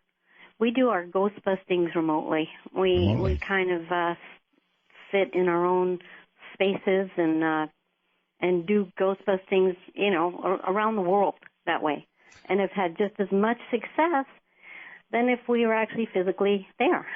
Well, earlier tonight when we began the show, and by the way, I want to send people to artbell.com too if you haven't seen this yet, this incredible elevator video. I know that you two sat down, I guess not together, but in a way together, and looked at that situation, right? Yes. What is the process like to look at something like that and try and figure out what happened? That's another really good question, Art. What we usually do is we'll find out what's going on, and then we will do a separate meditation where Laura Lee will contact her people. My people? Yes, and I contact my people. And we raise our vibration, which is the most important thing because everything is vibration. And we contact whatever it is that's going to help us find out what's happening in the haunted place. The beauty of that is when we come back together, we usually find the same things. I can't tell you how many times we have found the same things in separate meditations. That's and very then interesting. sometimes she'll have one part of the puzzle and I'll have another, and together we get to put it together. I understand. All right. Fascinating. All right. Off to Texas we go. And Peter, you're on with the Ghostbuster Gals. Hi. Hi, good evening, Art and ladies. I just want to comment on the death experience. I had a bad car accident back in 1985, and I died a few times on the operating theater. And when I finally came to, I told the doctors, exactly what I saw. They're working on me, doing the stitching up and all that stuff. And they put it down to a chemical in my brain. I'm sorry, sir. To what in your brain? They said a chemical in my brain got released, and that's why I could see what the doctor was doing, because I told them exactly what happened, what they did to me, and how long. I remember the ambulance ride and everything, and they just said, well, when you die like that, it's a chemical that gets released in the brain, and you believe you saw it. But I know what I saw, and they just told me there was a chemical in my brain. Yeah, that's the title of the book, too. I know what I saw. I know what I saw. I'm with you, sir, all the way. Believe me. Yeah, gals, that is the 99-cent medical explanation for what happens when you die and you see your own body being worked on by medical personnel. Oh, it's a chemical in your brain. Yeah. Well, no doubt there could be chemicals released at that time, but that's not why that happens, and it's not why you have a vivid recall of everything that was going on when you were supposed to be out cold. So, yeah, I agree. Yeah, we know there have been stories, ladies, of people clinically dead for an hour who have come back to life. Now, I'm sorry, but even for me, clinically dead for an hour, that's dead. Yeah, well, usually the brain dies after about 7-8 minutes without oxygen. But even Daniel, he was dead for 28 minutes. He was, on a gurney with a sheet over his head and toe tag on, dead, ready to go down to the I guess you know I was with Daniel when he had his heart attack. I know. I'm telling you, you helped save him with your prayers. We tried. Good. We tried. We did what we could, and it was a miracle that... Anyway, let's go to Kentucky and Greg. Hi, Greg. You're on the air. Hi, Art. Long-time listener and truck driver. You've kept me up many a night. Yes, sir. I'm proud of it, too. Yes, sir. I have a question. I got a 14-year-old daughter, and from the time she was able to interact with anybody and start talking, she's had an imaginary friend she calls Issa. Now, my daughter is 14 years old now. A straight-A student has never had a grade less than an A in school. And when she's doing homework, even to this day, she turns like she's talking to someone if she don't know the answer, and then gets the answer. And who is she seeing that we don't hear, me and her mother don't see? Uh-huh. Wow. I have a Ladies? question. Yes, go ahead. What does this, I'm getting that it's one of her spirit guides. What does she say this person or this thing looks like? Is it an animal or is it a humanoid or what? It's a girl. It's a girl. It's a girl. Oh, okay, yeah. Okay. So the spirit, so the being that she talks to is another girl. That's what she says.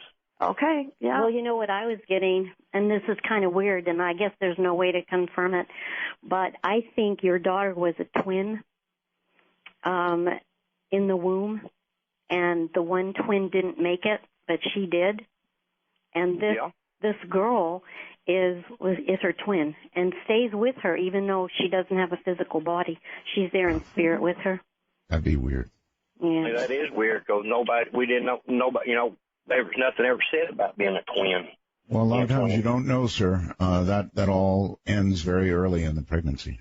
Yeah. But it's just weird that she talks to just like she's talking to anybody.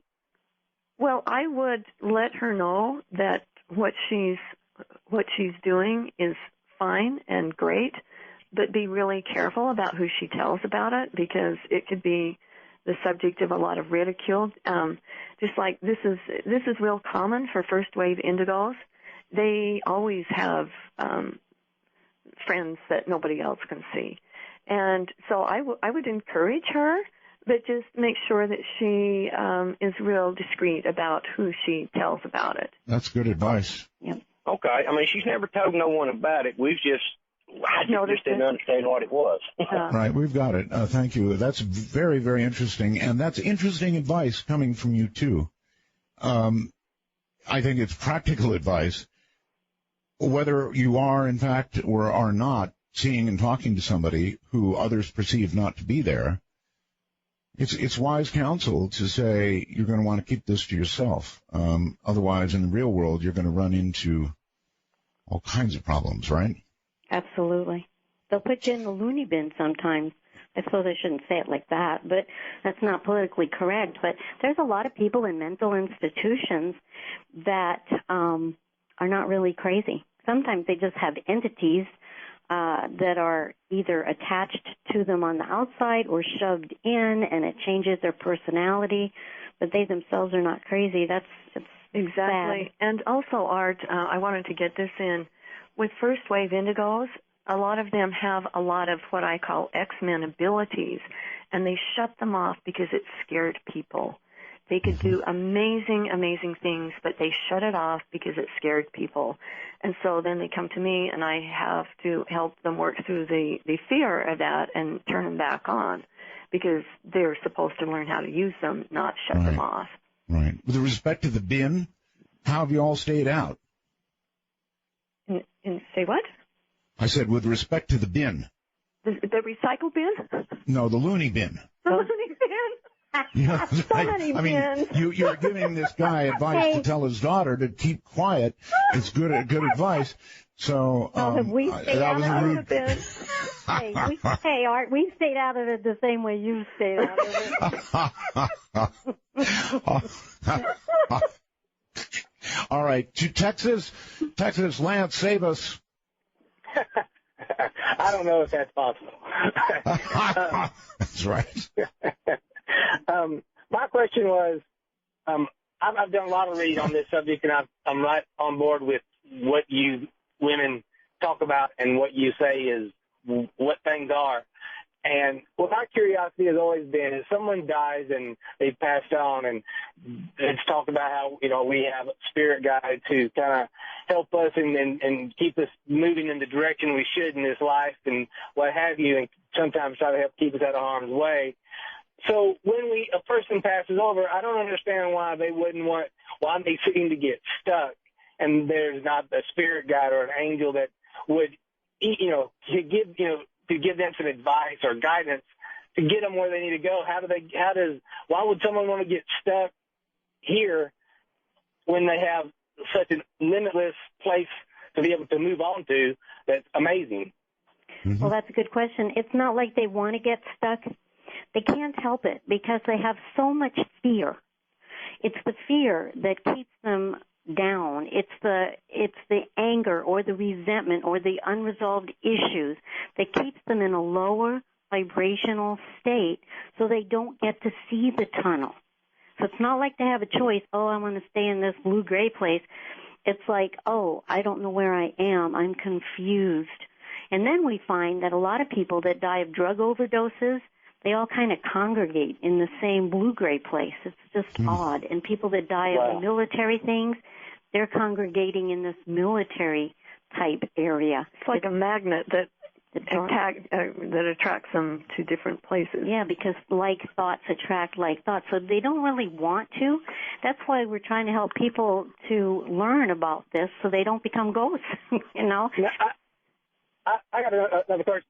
Someone that is interested and would like to be able to speak with, like the two of you, do y'all ever do any kind of workshops, or is there any way to be able to actually be able to sit in front of you and be able to ask you questions and understand more about the goings on of, I guess you could say, life and death in a one-on-one conversation? All right. Listen, sir, listen on the air for your answer. It's coming. Go ahead, ladies. First of all, the reason we wrote the book, it was to help people to bust their own ghosts so that they can read the book and it has a how-to. But we wanted to teach a class on Ghostbusting 101, but we haven't done it yet. But we could get enough people over there and wherever you are, and we'll come. All right.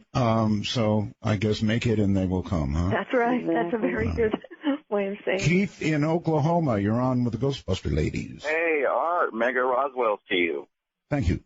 Got two quick questions. One is, you always hear about these haunted places that have children, and I hate to think that children don't get a free pass to the other side. So what do you say about that? Yeah, all right. Well, they don't get a pass to the other side in all cases. One of the first child ghosts I came across was a young boy about 4 years old, and it was at the Glover Mansion. And what happened was he was always told not to play by the windows, the upper floor windows. And he didn't listen. And so he actually fell out the window and died. And because his last thought was, Mommy and Daddy won't love me anymore. And I could see him so clearly. He had little knickers on and a white shirt and suspenders. And the thought, Mommy and Daddy won't love me anymore, is what kept him stuck. Because he did something wrong and he was guilty. And what I had to do for him was I called his parents back. I mean, what better way to help the child cross? And his parents came back and brought him through the tunnel. And he stopped to say goodbye. A lot of ghosts just go. But he was so cute because he turned and he said, thank you. Like, wow. Wow. So, yeah, sometimes children that die in extreme situations like fire or suddenly can sometimes get stuck. Okay, and my second question is, if you guys don't believe in demons, then what are these things that priests are driving out of people? No, good question. Thank you. Yeah, it's because the fact that you're saying that exorcisms have risen I heard 700% lately. That is correct. Yeah, and so those, as far as we're concerned, they're shove-ins. They're not really demons. They're ass souls that shoved into human beings and were just creating all sorts of terrible things. But that doesn't mean that there aren't alien shove-ins that somebody would perceive as a demon. Because if you've got that's a very good point. Very strange, bizarre alien being that shoves in, people would perceive that as a demon if it didn't look like a humanoid. Oh, look, in real life, forget the other side, this side, you see an alien, and it's probably going to be so different that you're going to perceive it, if it's, as a demon anyway, if it's in your world to do that. Exactly. If you're a very religious person, and you're going to look at it that way. Exactly. People are so predisposed to that and so judgmental that they perceive everything that they don't understand is bad and dark and evil. And sometimes it is, sometimes it's not. All right, well, here's another one. Yeah, loser. Here's another one for you, ladies. I do a lot of shows on EVPs because, I don't know, they seem so real. And I really honestly believe a lot of them are real. But what I wanted to bring up is, in greatly disproportionate numbers, EVPs seem to be in child's voices. It's very disturbing. Can you help me at all? Well, now, I know that when we did the Amargosa, Kathy's husband would go there and play the guitar to the ghosts. And he left his tape recorder on, and one of them at the end said, what did he say? Thanks, y'all. Thanks, y'all. Love y'all. Really? Just very clear. And so, all EVPs aren't child's voice? Distress or child's voices. No, right. It wasn't. And, the quick story about EVPs, we did the show Dead Famous. It's a TV show from the BBC. They actually came all the way over here from England, and they came to Spokane, and they had a resident psychic doing their work. And so they took us on a tour of a very haunted place, the Bing Crosby Theater, and we went down in the basement, and we would point out where we felt that there were ghosts. Over here, not over here, all through the place. And when we were done, they then told us that their host had taken his little EVP meter and found ghosts at the exact same place that we had pointed out. We just don't use that kind of a meter. But I don't think there were child voices on them. So that's what we have to say about that. Well, in so many of the ones I've heard, the EVPs, it's disproportionately children. And it's, I don't know, it's just very concerning.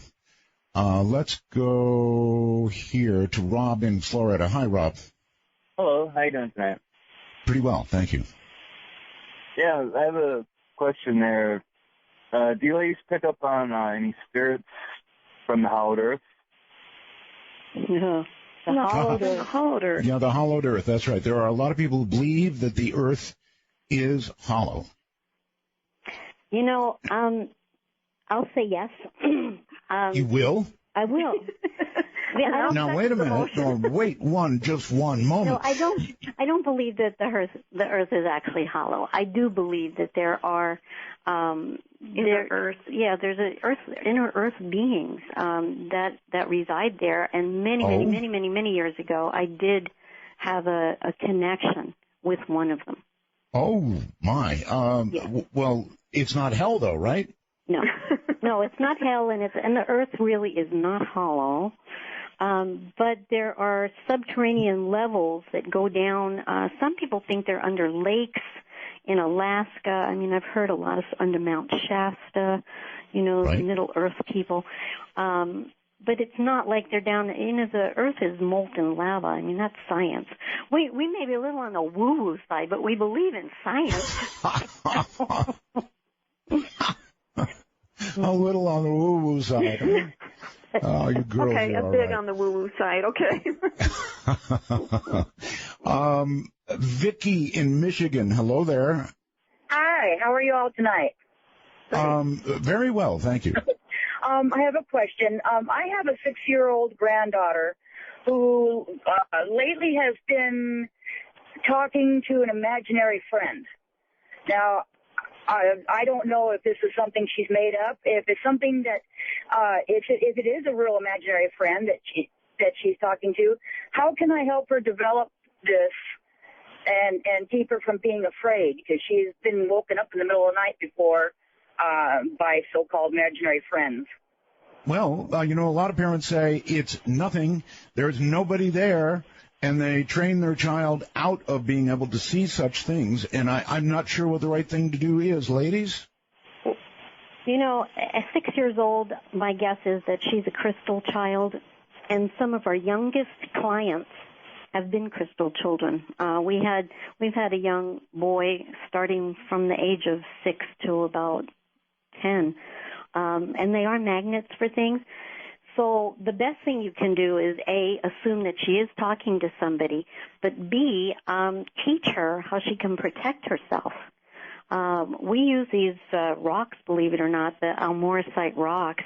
We set up grids to kind of keep out the riffraff, as they Yeah, call but it. not everybody has E.T. rocks. No, they can get them on our website. They can? They can, yes. Come on over, get your ET rock. Get your rocks now. I would have said something, but we're on the radio. I'm not going to say it. No, don't say it. I know what it would be. I know don't you do. Say it. Don't say it. All right, we're going to break here. This is Dark Matter in the middle of the night from the high desert and the great American Southwest. I'm Art Bell.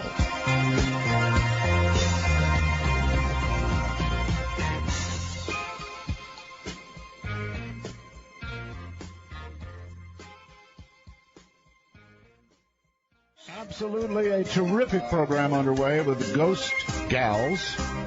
Actually, technically, the Ghostbuster Gals. And I very much appreciate it. We've gone all over the map tonight, and happily so. So back to it we go. Ladies, you're back on the air again, and your crowd awaits. Boy, the lines are full. Okay. Let's go to Ohio. And John. John, hi. How you doing? Very well. I have a question, and it's more like a statement. My wife's Wiccan. I'm Native. I noticed a lot of the beliefs and practices are the same. Are they related or intertwined in one way or the other? I'm not sure what you're asking. Intertwined with what? Are they Wiccan and Native. Are they the same beliefs, practices, and like that? Yes, absolutely. I do a lot of Native work myself, and of course, Laura Lee's Wiccan. I'm sorry, I missed it. He meant Native American and Wiccan. Is that correct? Yes. Yes, I got that. I'm sorry, I'm the dummy who didn't get it. So they are related. Well, yeah, there's a honoring of the earth and a love of the earth in both of those philosophies. And actually, when you think about a witch, if you go to Laura Lee's or our website, ghostbustergals.com, she has the description of what a witch is. Right. And when I read that, I went, oh, my gosh, I'm a witch. Even though I'm an angel girl. That was enlightening.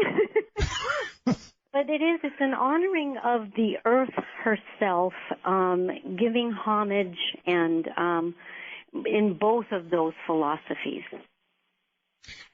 Do you gals know Evelyn Paglini? Yeah, I haven't heard from her for a long time, but yeah, I used to write to her 10, 15 years ago. You used to have her on the show a lot. She's awesome. She's going to be on again. I've got her scheduled. Oh, so good. That is awesome. We She's like her. great. She's really something. Now, she tends to be on the darker side, and she talks about combat, which she's been in, and I mean spiritual combat. Mm-hmm. Oh, yeah. So you're aware with that sort of segment of things? Oh, yeah, absolutely. Uh-huh. I do that. Laura Lee does combat all the time, but she's combating the dark forces. Uh-huh. Not the dark matter, but the dark forces. Yes. I understand. Is it possible to ruin somebody's life? With magic? Yes. Absolutely. Absolutely. And it happens all the time.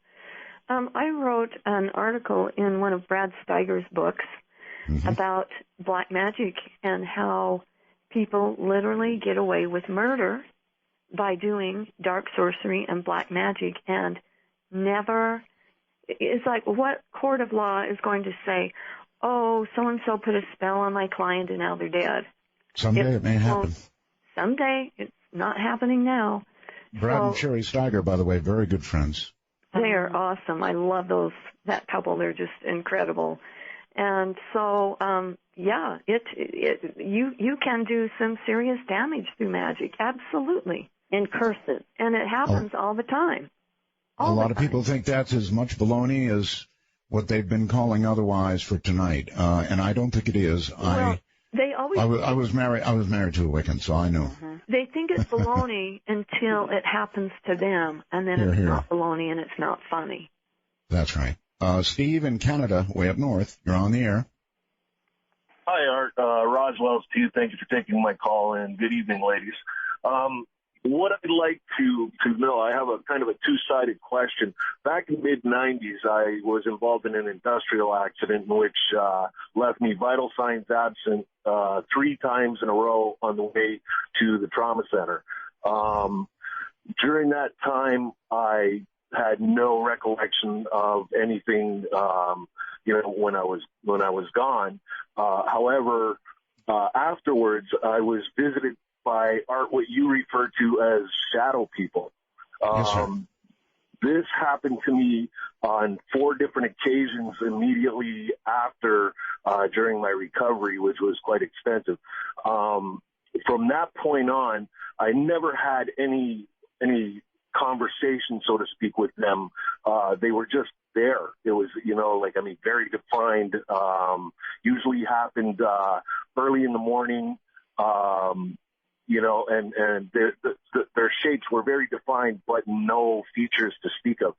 Anyway, from that point on to this very day, while I'm asleep or just before I'm going to sleep, I have this way of quieting my mind. And when I quiet my mind, I tend to get a lot of, it's almost like a whole bunch of people are talking to me and a whole bunch of faces start coming into my view.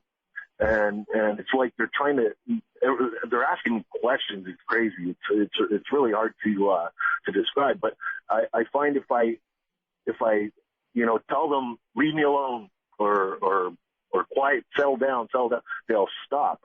But like the next night it'll happen again. And so what I was wondering is, would a near-death experience or a VSA experience, would that bring on some kind of sensitivity toward this stuff? Yeah, absolutely. Yeah, just read Danny Brinkley's book. He wasn't psychic at all until he had his near-death experience. And I think what happens, this is my take on it, is when you die, sometimes the soul will pop out of the body, but then you don't really die and it pops back in again. And I've actually seen this. The soul will pop out and pop back in and pop back out. But when it's popping out, you're in a different dimension, really, probably like a 4th dimension type thing. But it's a higher dimension than here, and it can create a sensitivity. Now, I've also had situations where I close my eyes and I see those faces. Sometimes they're astral beings, and sometimes they can be ghosts that are trying to communicate with you. It just depends on if you're feeling like an astral being will try to scare you because they feed on the fear. So I just laugh and I love them, and then they go away. But sometimes because of your sensitivity, it can be trapped spirits that are trying to get your attention to help them. Yeah, I was going to say I would listen to them and see what they're trying to tell you, and if you can't help them, maybe direct them to somebody that can if they need help. If they're just being annoying, and then that's a different thing. But see if you can evaluate what they're trying to tell you and why they're there. Yeah, because it's not like it's just like they're all talking at once. So it's kind of hard to discern any one in particular. Some do tend to come through stronger than others. Well, tell them to have a spokesperson. Yeah. Yeah. So I was just wondering, is there anything you could refer me to refine it or maybe control it a little better? No, if you read the book Got Ghosts, that will help you a lot because it has some really good tools to help you learn how to meditate better and clear your own energy field so that you get the garbage out and the Klingons out of your own field so that you can be more focused. So I would suggest you get the book, and Ronnie and I just discussed this in our last break. For all of your guests, Art Bell, that get one of our books, we're going to send you a free set of grid rocks to grid your house. That's a special space rock. With Almorasite rocks. Okay. Wow. Thank you. I'll be sure to get one. Okay. But thank you for the help. Right, and thank you for the call, sir. Take care. Let's go to Washington. And Rock? Your name is Rock? Yes, sir. Okay. Good evening, and thanks for taking my call. My question is probably like 4 or 5 months ago, I drive truck, and I was parking the truck in the new yard that we have, and I haul cars, so I was up chaining the car down, and I heard like little rocks being thrown, and then one hit the truck, and I kind of freaked out. There's nobody in the yard, but I seen a shadow moving around, and the gentleman that just called, he was talking about shadow people. Well, as of late, I see them a lot more. I mean, a lot more than just one or two. I mean, I'm saying, they're dark in between things. I see them, day or night. I thought it was just kind of my mind playing tricks on me. I'm not sure what it is, but when the guy was talking about them, I figured I'd call and say I don't know what it is, or should I be thinking I'm going crazy, or? No, don't think you're going crazy, okay? Now, what's happening is a lot of people are becoming a lot more psychic, and maybe stuff that you couldn't have seen 2 or 3 years ago, you're seeing now. And so my advice would be to just observe, go as neutral as you possibly can, and just observe it without, like, judging it or being afraid or whatever, and maybe see if you can communicate with whatever it is. And if it's being annoying and rude, just say, you know what, I don't have time for this. You got to go. Yeah, the difference between the worlds, they're thinning, and that's why so many more people are having these kind of phenomena. They're more sensitive to it because the frequency on the planet has raised, which automatically raises us up, which means we're more sensitive to it. Right. All right. Like when I'm driving down the road, I see them walking down the highway, or I see four-legged beings going down. I mean, that kind of thing. And I don't get freaked out or anything, but it's just like, I can see them. And it's like, my wife thinks I'm a little crazy, but No, you're not a little. Listen, sir, you're all right. Ladies, I want to ask you about this. Let's just stop here for a moment. Years ago, I started this whole shadow people thing because I had a bunch of calls on the air about it, and people would tell me, Art, in my peripheral vision, I see these things moving. And then pretty soon I had people saying, well, they've moved from my peripheral vision to my straight-on vision, and it started to get a little scary. I, too, have seen things in my peripheral vision, gals, and I call them shadow people for lack of any better name. I don't know what they are. I don't know why I'm seeing them, and I don't see them often. It's just happened, and it's startling. You see something out of the corner of your eye is a better way to put it, I guess. And it's real. I don't know what it is. You tell me. It is real, and I know I've seen them too. I call them my guides and my angels. The angels sometimes, we have angels around us all the time. We are never, ever alone. They're supporting us. They're helping us. We also have guides. Guides are people that have been physical. That's the difference between a guide and an angel. A guide has had a physical life on this planet and now has chosen to not become physical but to support the people here. And I see them all the time. You know, sometimes it's a little sparkle. Sometimes it's that movement, but we're supported at all times. The other thing it can also Ladies, be... I'm sorry, what I see is dark. I wouldn't call them angels for a second. There's dark moving things in my peripheral vision, and if you want to call them angels, fine, but, and maybe you're right, you're more into this than I am, but that I don't see them as angels. Well, there's interdimensional beings. Is that where you're going to go with this, Ronnie? Mm-hmm. Right. What you might be seeing is beings that can go back and forth into dimensions, and you're just catching them while they're moving. I would more easily buy that. There's so many things that it could be. We'd have to tune into each specific incident to find out what it was, because maybe what you saw yesterday isn't what you're seeing today. Maybe it is, maybe it's not. But you have to evaluate it and see if it's the same or if you've seen something new. So again, my advice would be to go in observation mode, and don't shut it down. If you're waking up psychically, don't shut yourself down. Just watch it and ask your spirit guides and guardians to help you define it and figure out what's going on and what these things are and what they're there for. And well, maybe it scares me a little bit. I'm not sure that I want to be as open as you all are. I don't want to see these things necessarily all the time. I do understand that there are people like yourselves that do, and that sort of plunge into it and open up to it, and that's fine. That's why I have you as guests. So maybe what you can say, Art, is, okay, duly noted, I saw you, and then go on about your business. Like, okay, yeah, I saw you, okay.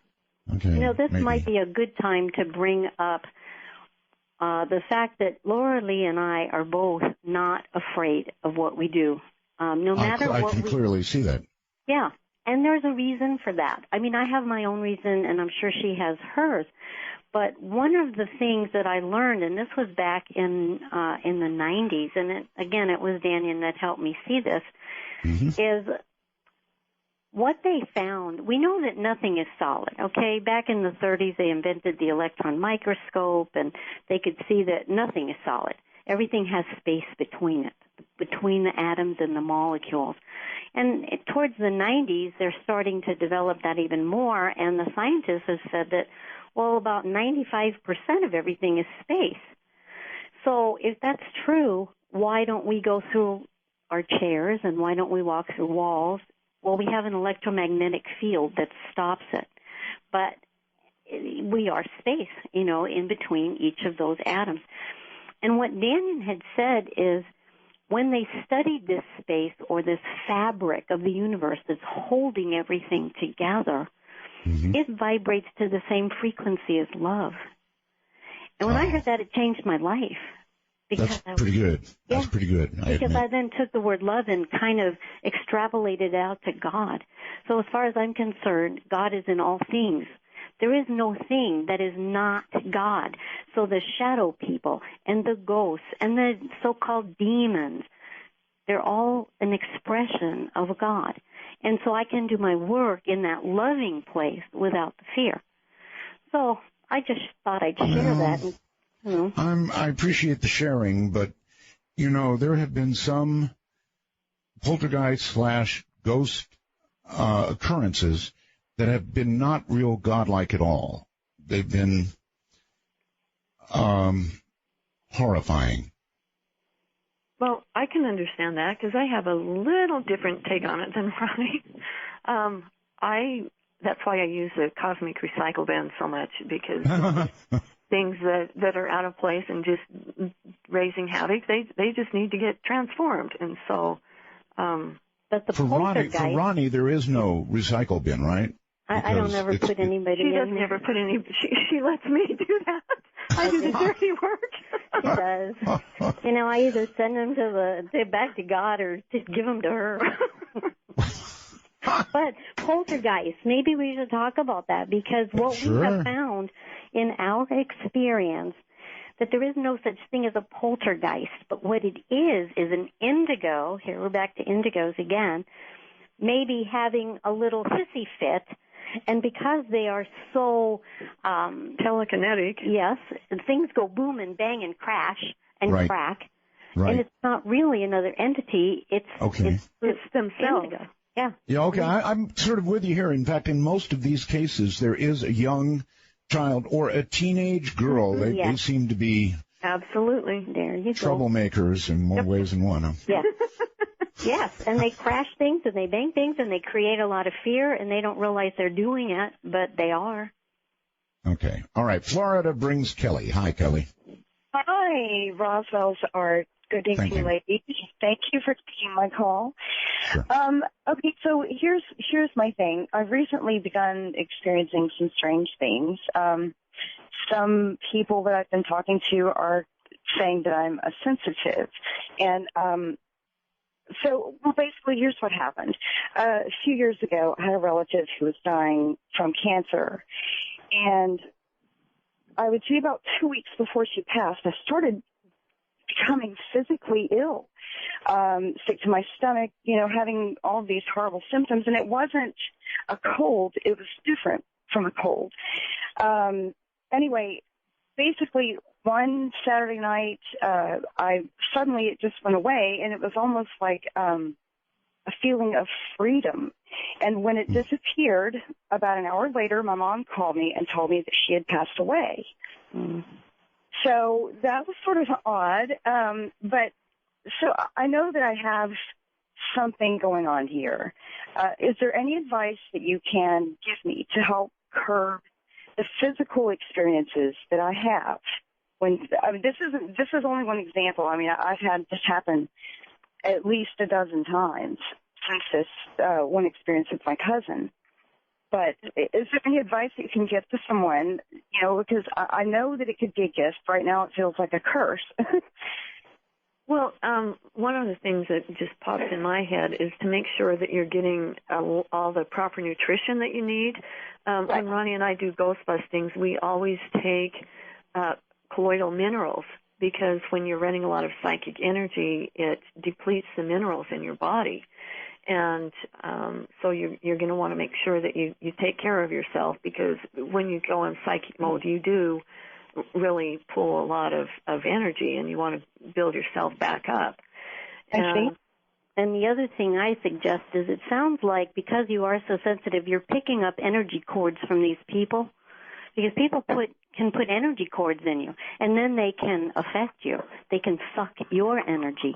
So there are protocols to cut those energy cords so they're not attached to you. And then the other thing I suggest is taking a look at what that cryogenetics egg looks like, because that is a protection, and that will suck off all the emotional debris that you've picked up. And as a sensitive, you tend to pick up a lot, and it will keep you more calm, and it'll keep you more balanced. Wonderful.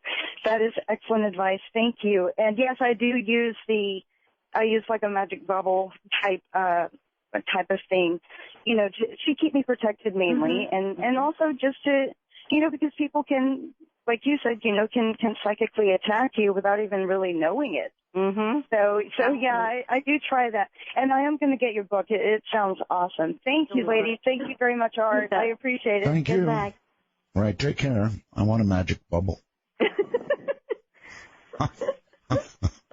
Okay, let's see. Let's go to Philadelphia. Brotherly Love brings Mike. Hi, Mike. Hey, how you doing? Very well. Hello? Hey, hi. Mike, don't do that. Don't do that, Mike. Yeah, I can barely hear you, Mike, so go ahead. This is Mike from Philadelphia. Mike, get off his speakerphone. Oh, okay. We'll wait. No speakerphones. It's already bad enough. Yeah.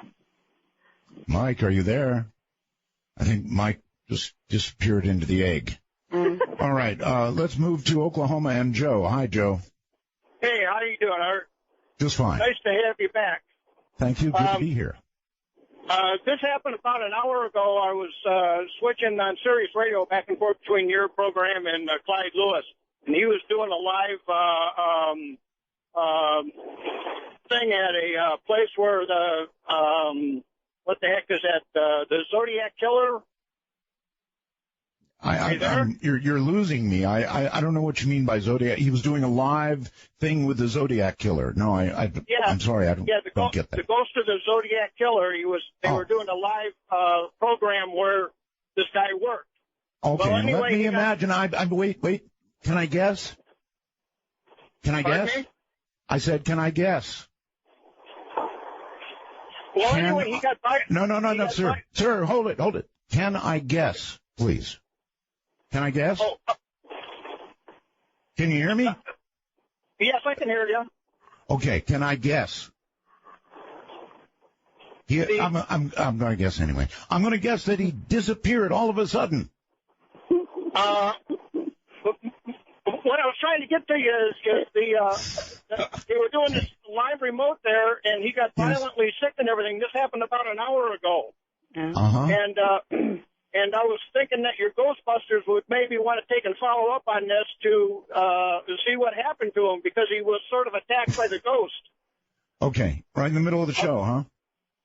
In the middle of the show, yeah. They ended up taking the whole show right off the programming. I knew it. Yep, in other words, he just disappeared, right? Exactly. Okay, gosh, that was so hard. Psychic, That was hard. That was really hard. Well, we're not taking it on. We don't want to disappear. I hear you. I don't want to be the disappeared either. All right, girls, hold tight. We'll be right back from the high desert, Great American Southwest, dark matter, raging in the nighttime. You are all the woman I need, and baby, you know it.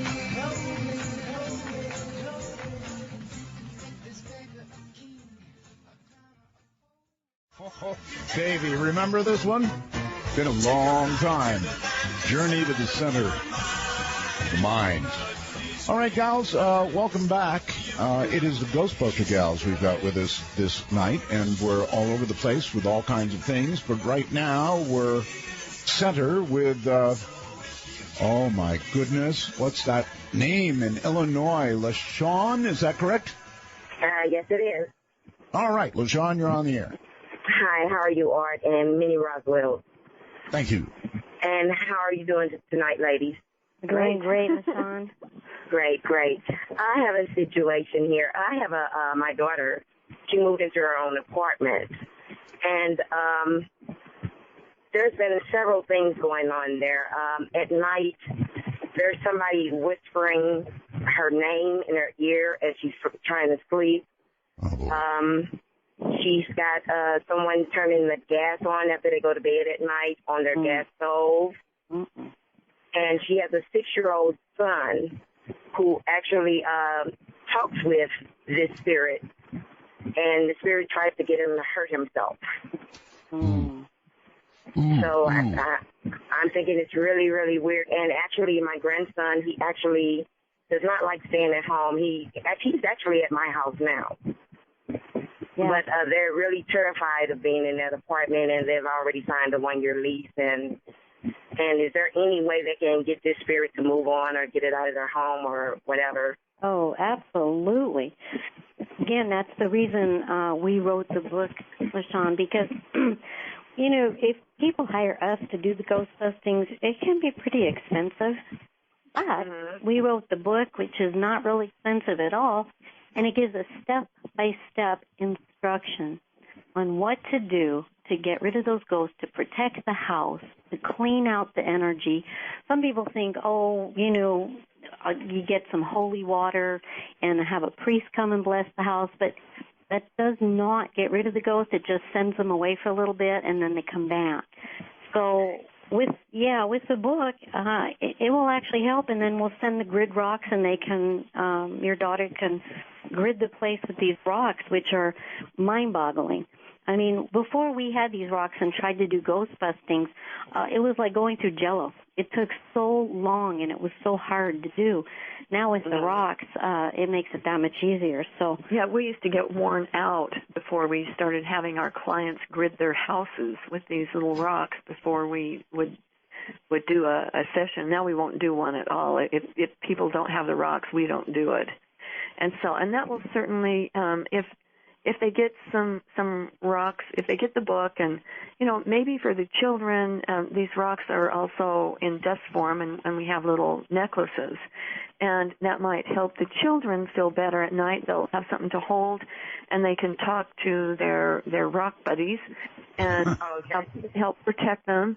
And there's things that you can do, but that ghost is way out of line. Turning on the gas, I mean that's not cool, and that needs turning on the gas, trying to get somebody to harm themselves. Yeah, that is not cool, and they need to be dealt with immediately. So after you've done everything in there, LaShawn, after you've tried all the things and you've done it, you can sense whether it's changed or not. And if you still have a problem, just drop us an email. Well, I don't think you'd rest a moment until you figured it out. All right, Vicki in California, you're on with the Ghostbuster Gals. Hello. Hi, Art, and mucho Roswell to you. I wanted to share a story and ask their opinion. Hi, ladies. I bought a house 21 years ago, and actually it's San Antonio, Texas.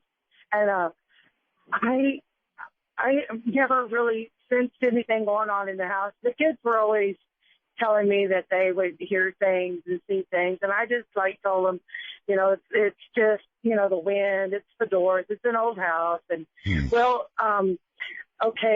back in 2006, my son was 14 years old, and I was in a dead sleep, had to get up at 5 in the morning, and in the middle of the night, it was like a dream or a voice. It said, "Get up and go check on your son." And I said, "Oh, no, my kid's all right." And a couple of times it was just like something telling me, "Get up and go check on your son." I didn't do it. I was so tired. But something I felt it on my arm, like pull or tug on my left arm. And I said, "Okay, what is going on here?" Now that did scare me. I got up and opened my son's door. And as I opened the door, there was a little flame off of it. He had a floor lamp, and it was open on the top, and he didn't like the light being so bright, so he had a towel over it. Well, it started to flame as soon as I opened the door, and that freaked me out. And now I believe that they tell me that they still see, my daughter's 33 and at the house with my grandkids, and she says she still sees not an apparition or anything, but feels like someone's looking at her from the hallway. Mind you, I bought the house 21 years ago, and a lady named Hannah, I won't tell you the last name, did die. Not sure she died in the house, but she did die and pass, and her son sold me the house. Now, I don't think it's if it is a spirit. Do you think it's a spirit? I mean, I don't know. Well, I don't know what to say either. Here's what I would say. I've got a 6-year-old daughter. And if for 1 second, the moment the first wave of something is wrong with my daughter came over me, I would be out of that bed and in that other room so quick, your head would spin. I wouldn't wait for the second round. And I recommend you follow the same path next time. Right. The thing is, it could be a couple different things. Sometimes it's an angel that comes to give you that warning, but it's also possible that it is a spirit. It could be the old woman that saw something going on and wanted to warn you. But it's really important to understand that there is no such thing as a good ghost. They may seem kind and benevolent and old lady-like and whatever, but it's not a good ghost because anytime you have a ghost, it changes the electromagnetic field in the area, which can lower the immune system. And also you have to understand that ghost is trapped and lost and stuck. and can't move on. You have just ruined everything I thought I knew about Casper. He's a friendly ghost, I know. There are no good ghosts. There's no such thing as a good ghost. No. That'll certainly resonate with me for quite a while. All right, Iowa, Don, you're on the air. Hello. Hello. I'm thinking that the master, Arcel, is making the Padawan nervous. Thank you. Maybe Roswell. Concerning the EVPs, yes. What y'all were just saying about the ghosts, not necessarily being good or bad, but maybe they're totally No. Don't get it mixed up. They said there are no good ghosts. Well, okay, right. But they're coming across on the EVPs with the child's voice looking for help because, as humans, we're going to help a child in a heartbeat, whereas, an adult, we're still going to help them, but, we're naturally drawn to help the young even more, and maybe that's why more of the EVPs seem to come across as a child's voice. It's just something to think about. Now, no, it is something to think about. Hold on, gals. Do you think that might be so? I did say there's a disproportionately large number of children's voices involved with EVPs. Could that be the reason? Because we are more inclined to help the young. That's absolutely true. Yeah, we are. But I also think there's sometimes a little bit of a distortion and a frequency because you're going from one dimension into another in that EVPs, and sometimes what sounds like a child's voice may not necessarily be one. It kind of depends. I don't know. I know a child's voice when I hear it. Yeah, I guess you have a 6-year-old. You would know that. That's right, I would. And there might be a lot of children that are stuck that have. I hope not. Yeah, well. So, and maybe they're the spokesperson. Maybe that really felt true to me that we are more inclined to help children, and so they're the ones asking for help.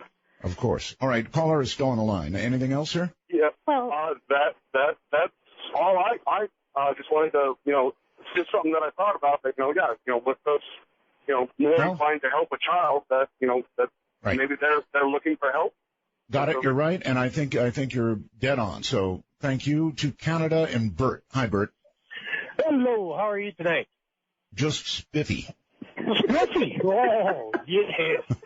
That little woohoo. Yeah, me too. Question for you about the Indigos. You said that they have like X-Men abilities or gifts. Correct.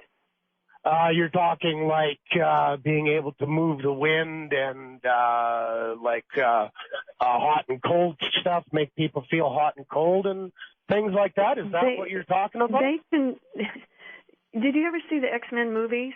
Indigos can do. Yeah, they can do all that stuff. It depends on what their specialty is and what their contracts are here, and to depend on what kind of things that they can do the best. Okay, so like floating and all that kind of stuff. Yeah. Would the Indigos also be like for healing, like healing touch and all that kind of stuff as well? Absolutely. Yeah, there's a lot of healers that are Indigos, and they do it different than has been done in the past. They do it their own way, and they're very proficient at it. Oh, okay. So, all right, well, that explains one thing. Okay. No, I was just wondering because you said it was late 50s, early 60s. A lot of Indigos are correct. A lot of them came in, right, and then there's some that were in the 40s and 30s. Nikola Tesla was a first wave Indigo, and he was like way ahead of his time. And so there have been Indigos, dotting through history, but they came in mass now. So it's like we had to wait till the internet came into being before we could network with each other, and that's when most of them came in so they could be around during this time when we really can network with each other and make a difference here. All right. Dan in Nebraska, you're on with the Ghost Gals. God, I can't believe I actually got on your show. Well, you have. Since the early 90s, Art. There are many Roswells. Thank you. I gotta tell you were talking about stories, but if I could just tell you this real quick, I don't know. I know I'll try to be quick, but I was staying with this girl, and her ex-boyfriend was hopping trains out west, and he got killed. And we had went swimming and came home that night and went to bed about 9 o'clock. And I was laying in bed, and my girlfriend was laying with her back to me. And all of a sudden, I just got frozen. I could not move. I got scared. I was just panicky, and I looked at her, and I was yelling her name, and she didn't hear me. And then it kind of stopped for a second, and then I thought, okay, what's going on? And then all of a sudden, I got frozen again, and I just fought it. I fought it, and I jumped out of bed, and I went into like a karate stance, because I was just panicky. And I looked right at the bedroom door was an apparition of a young man in white, completely white, and he was just staring at me, and I could tell he didn't like me. And well, I mean, this was your girlfriend's ex-boyfriend, right?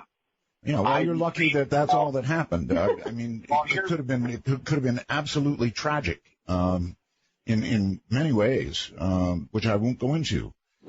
Texas brings Tom. Hello, Tom. Hello. Hi. Hi, Roswells. Thank you. I have two questions for your guests. First, they were talking about angels a lot. Ronnie and Laura Lee talking about angels, and I'd like to know a lot more about what they're saying about angels. And my second question, which I really need an answer for, I have a beautiful girlfriend. Her name is Heather, and she has a 6-year-old daughter who sees ghosts. And they've moved from 2 or 3 houses to kind of get away from these ghosts. And I'd really like to know if there's something we can do to protect her.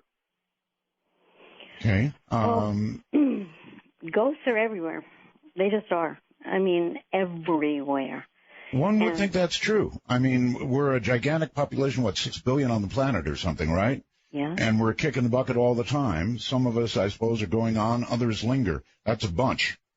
Well, and hundreds and hundreds and hundreds of years ago, I mean, we've talked to ghosts that have been stuck for that long. They died in the battlefield, or going across country to settle the country.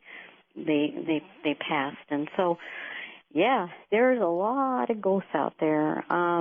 So I don't think you're going to get away from them. The only thing you can do is get the knowledge. What is it? Why are they? What's going on? I hate to beat the drum about reading the book, but we wrote it for that reason, and then the rocks always help. But as a little crystal kid, because she's seeing them, we worked with this one for so long to help him just detach, because they're magnets. So right. educate yourself.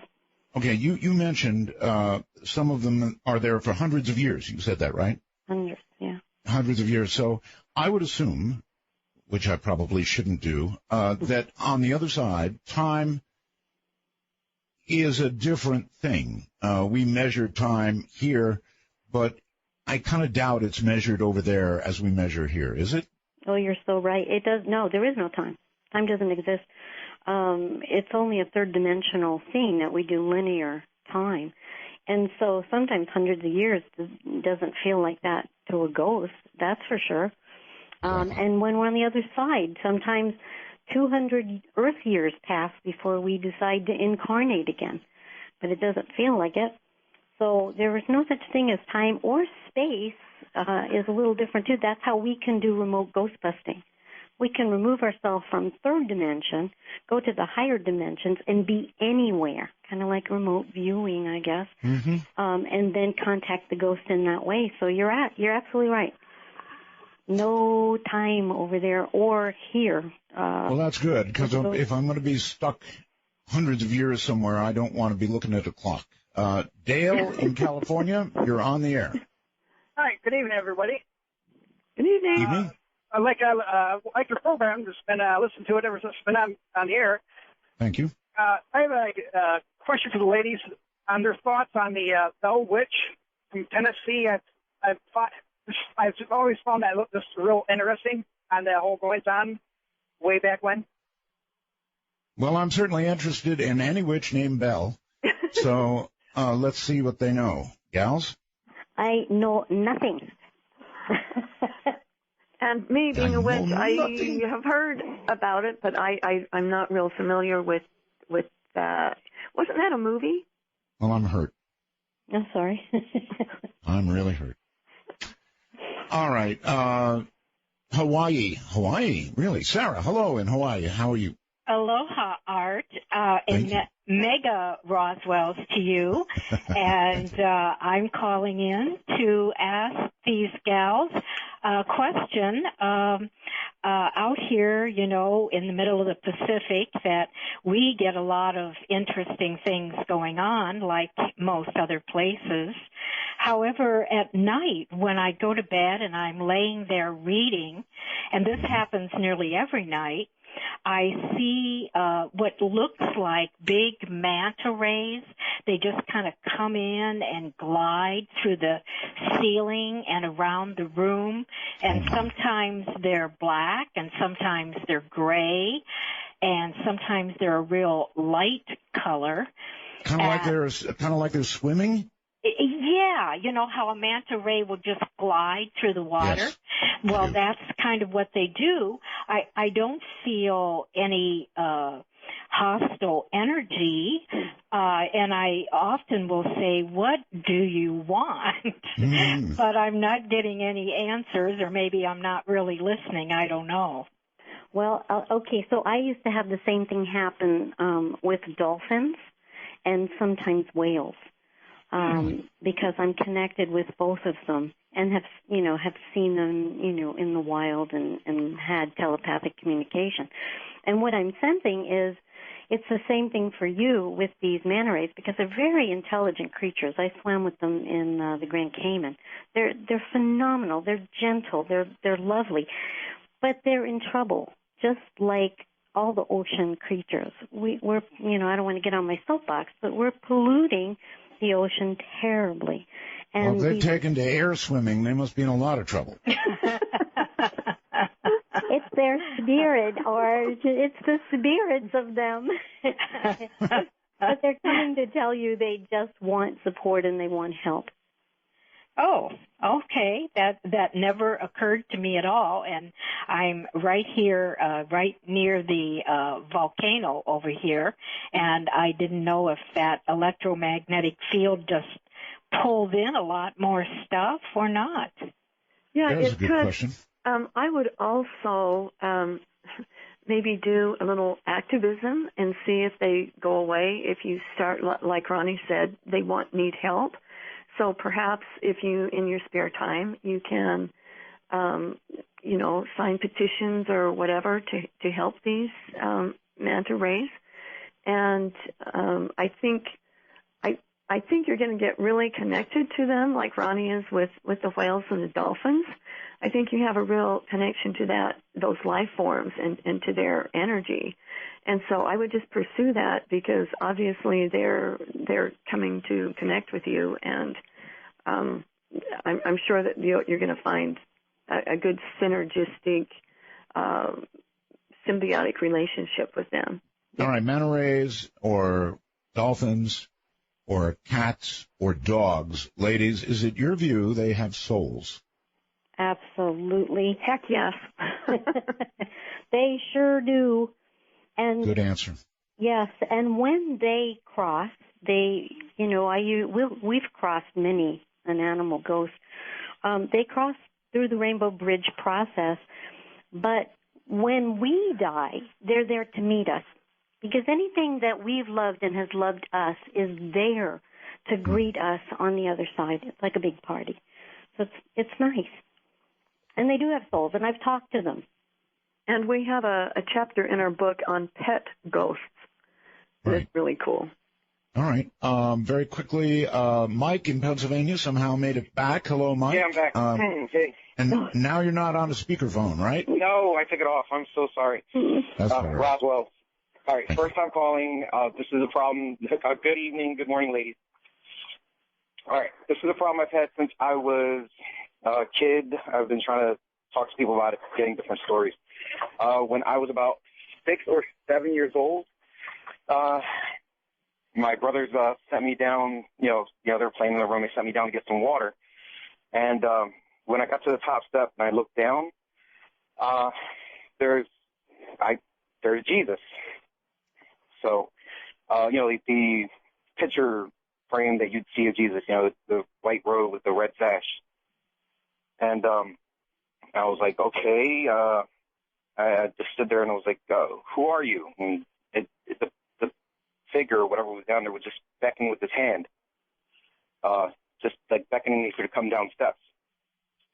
And so I said, what do you want? And no words, just beckoning. And I couldn't see anything behind it. No, I couldn't see the furniture. Nothing. It was all just black. So I started going down a couple steps. And then I stopped and thought, why am I going down the steps? So I tossed a cup down the steps and it went right through it. And it just You threw a cup at Jesus? I threw a cup at Jesus. I was 7. We're both at 7. So it didn't phase. It just continued to beckon. So by the 4th step down from the top, I said, you know what? Maybe I need some backup. And I started screaming for at the Jesus. top. Yeah. You're lucky you didn't get vaporized. Well, I used to pray every night for angels to come to the house and stand at my windows and at my doors and on the roof. I used to blanket the house with angels, and then I see this vision, and I'm like, okay, so I'm screaming at the top of my lungs for my brothers. I'm 3 feet away from the door where they're at, and I'm screaming at the top of my lungs. I hear them talking, and nothing, not a what's going on? So I was like, you know what? This is too much for me. So all right, we got to wind this up quickly, so we're out of time. So they went, I stopped, broke eye contact, went to my brothers, came back, and I looked down. I told them there's something downstairs, and I could see the living room now. Jesus was gone, and it freaked us out. We checked the whole house. Now, at that same exact spot where I saw Jesus, several days later, my older brother was in the living room playing with his little cars and everything, and he saw. All right, I'm sorry. We're going to have to stop the story right there. We're just out of time. We've got to take a break because we're coming to the end of everything. But, if I saw Jesus, I don't think I'd call him that and it and stuff like that. If I really knew that this was a classic, I've seen him before in the pictures, Jesus, and he was beckoning, I wouldn't throw a cup at him for sure. We'll be back.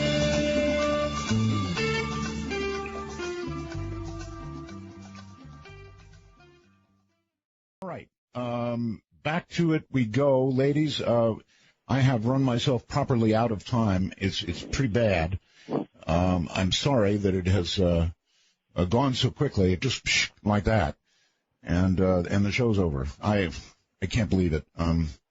It has been such a joy and an honor to have you on. And once again, I want to say that I admire you for what you did. I feel that.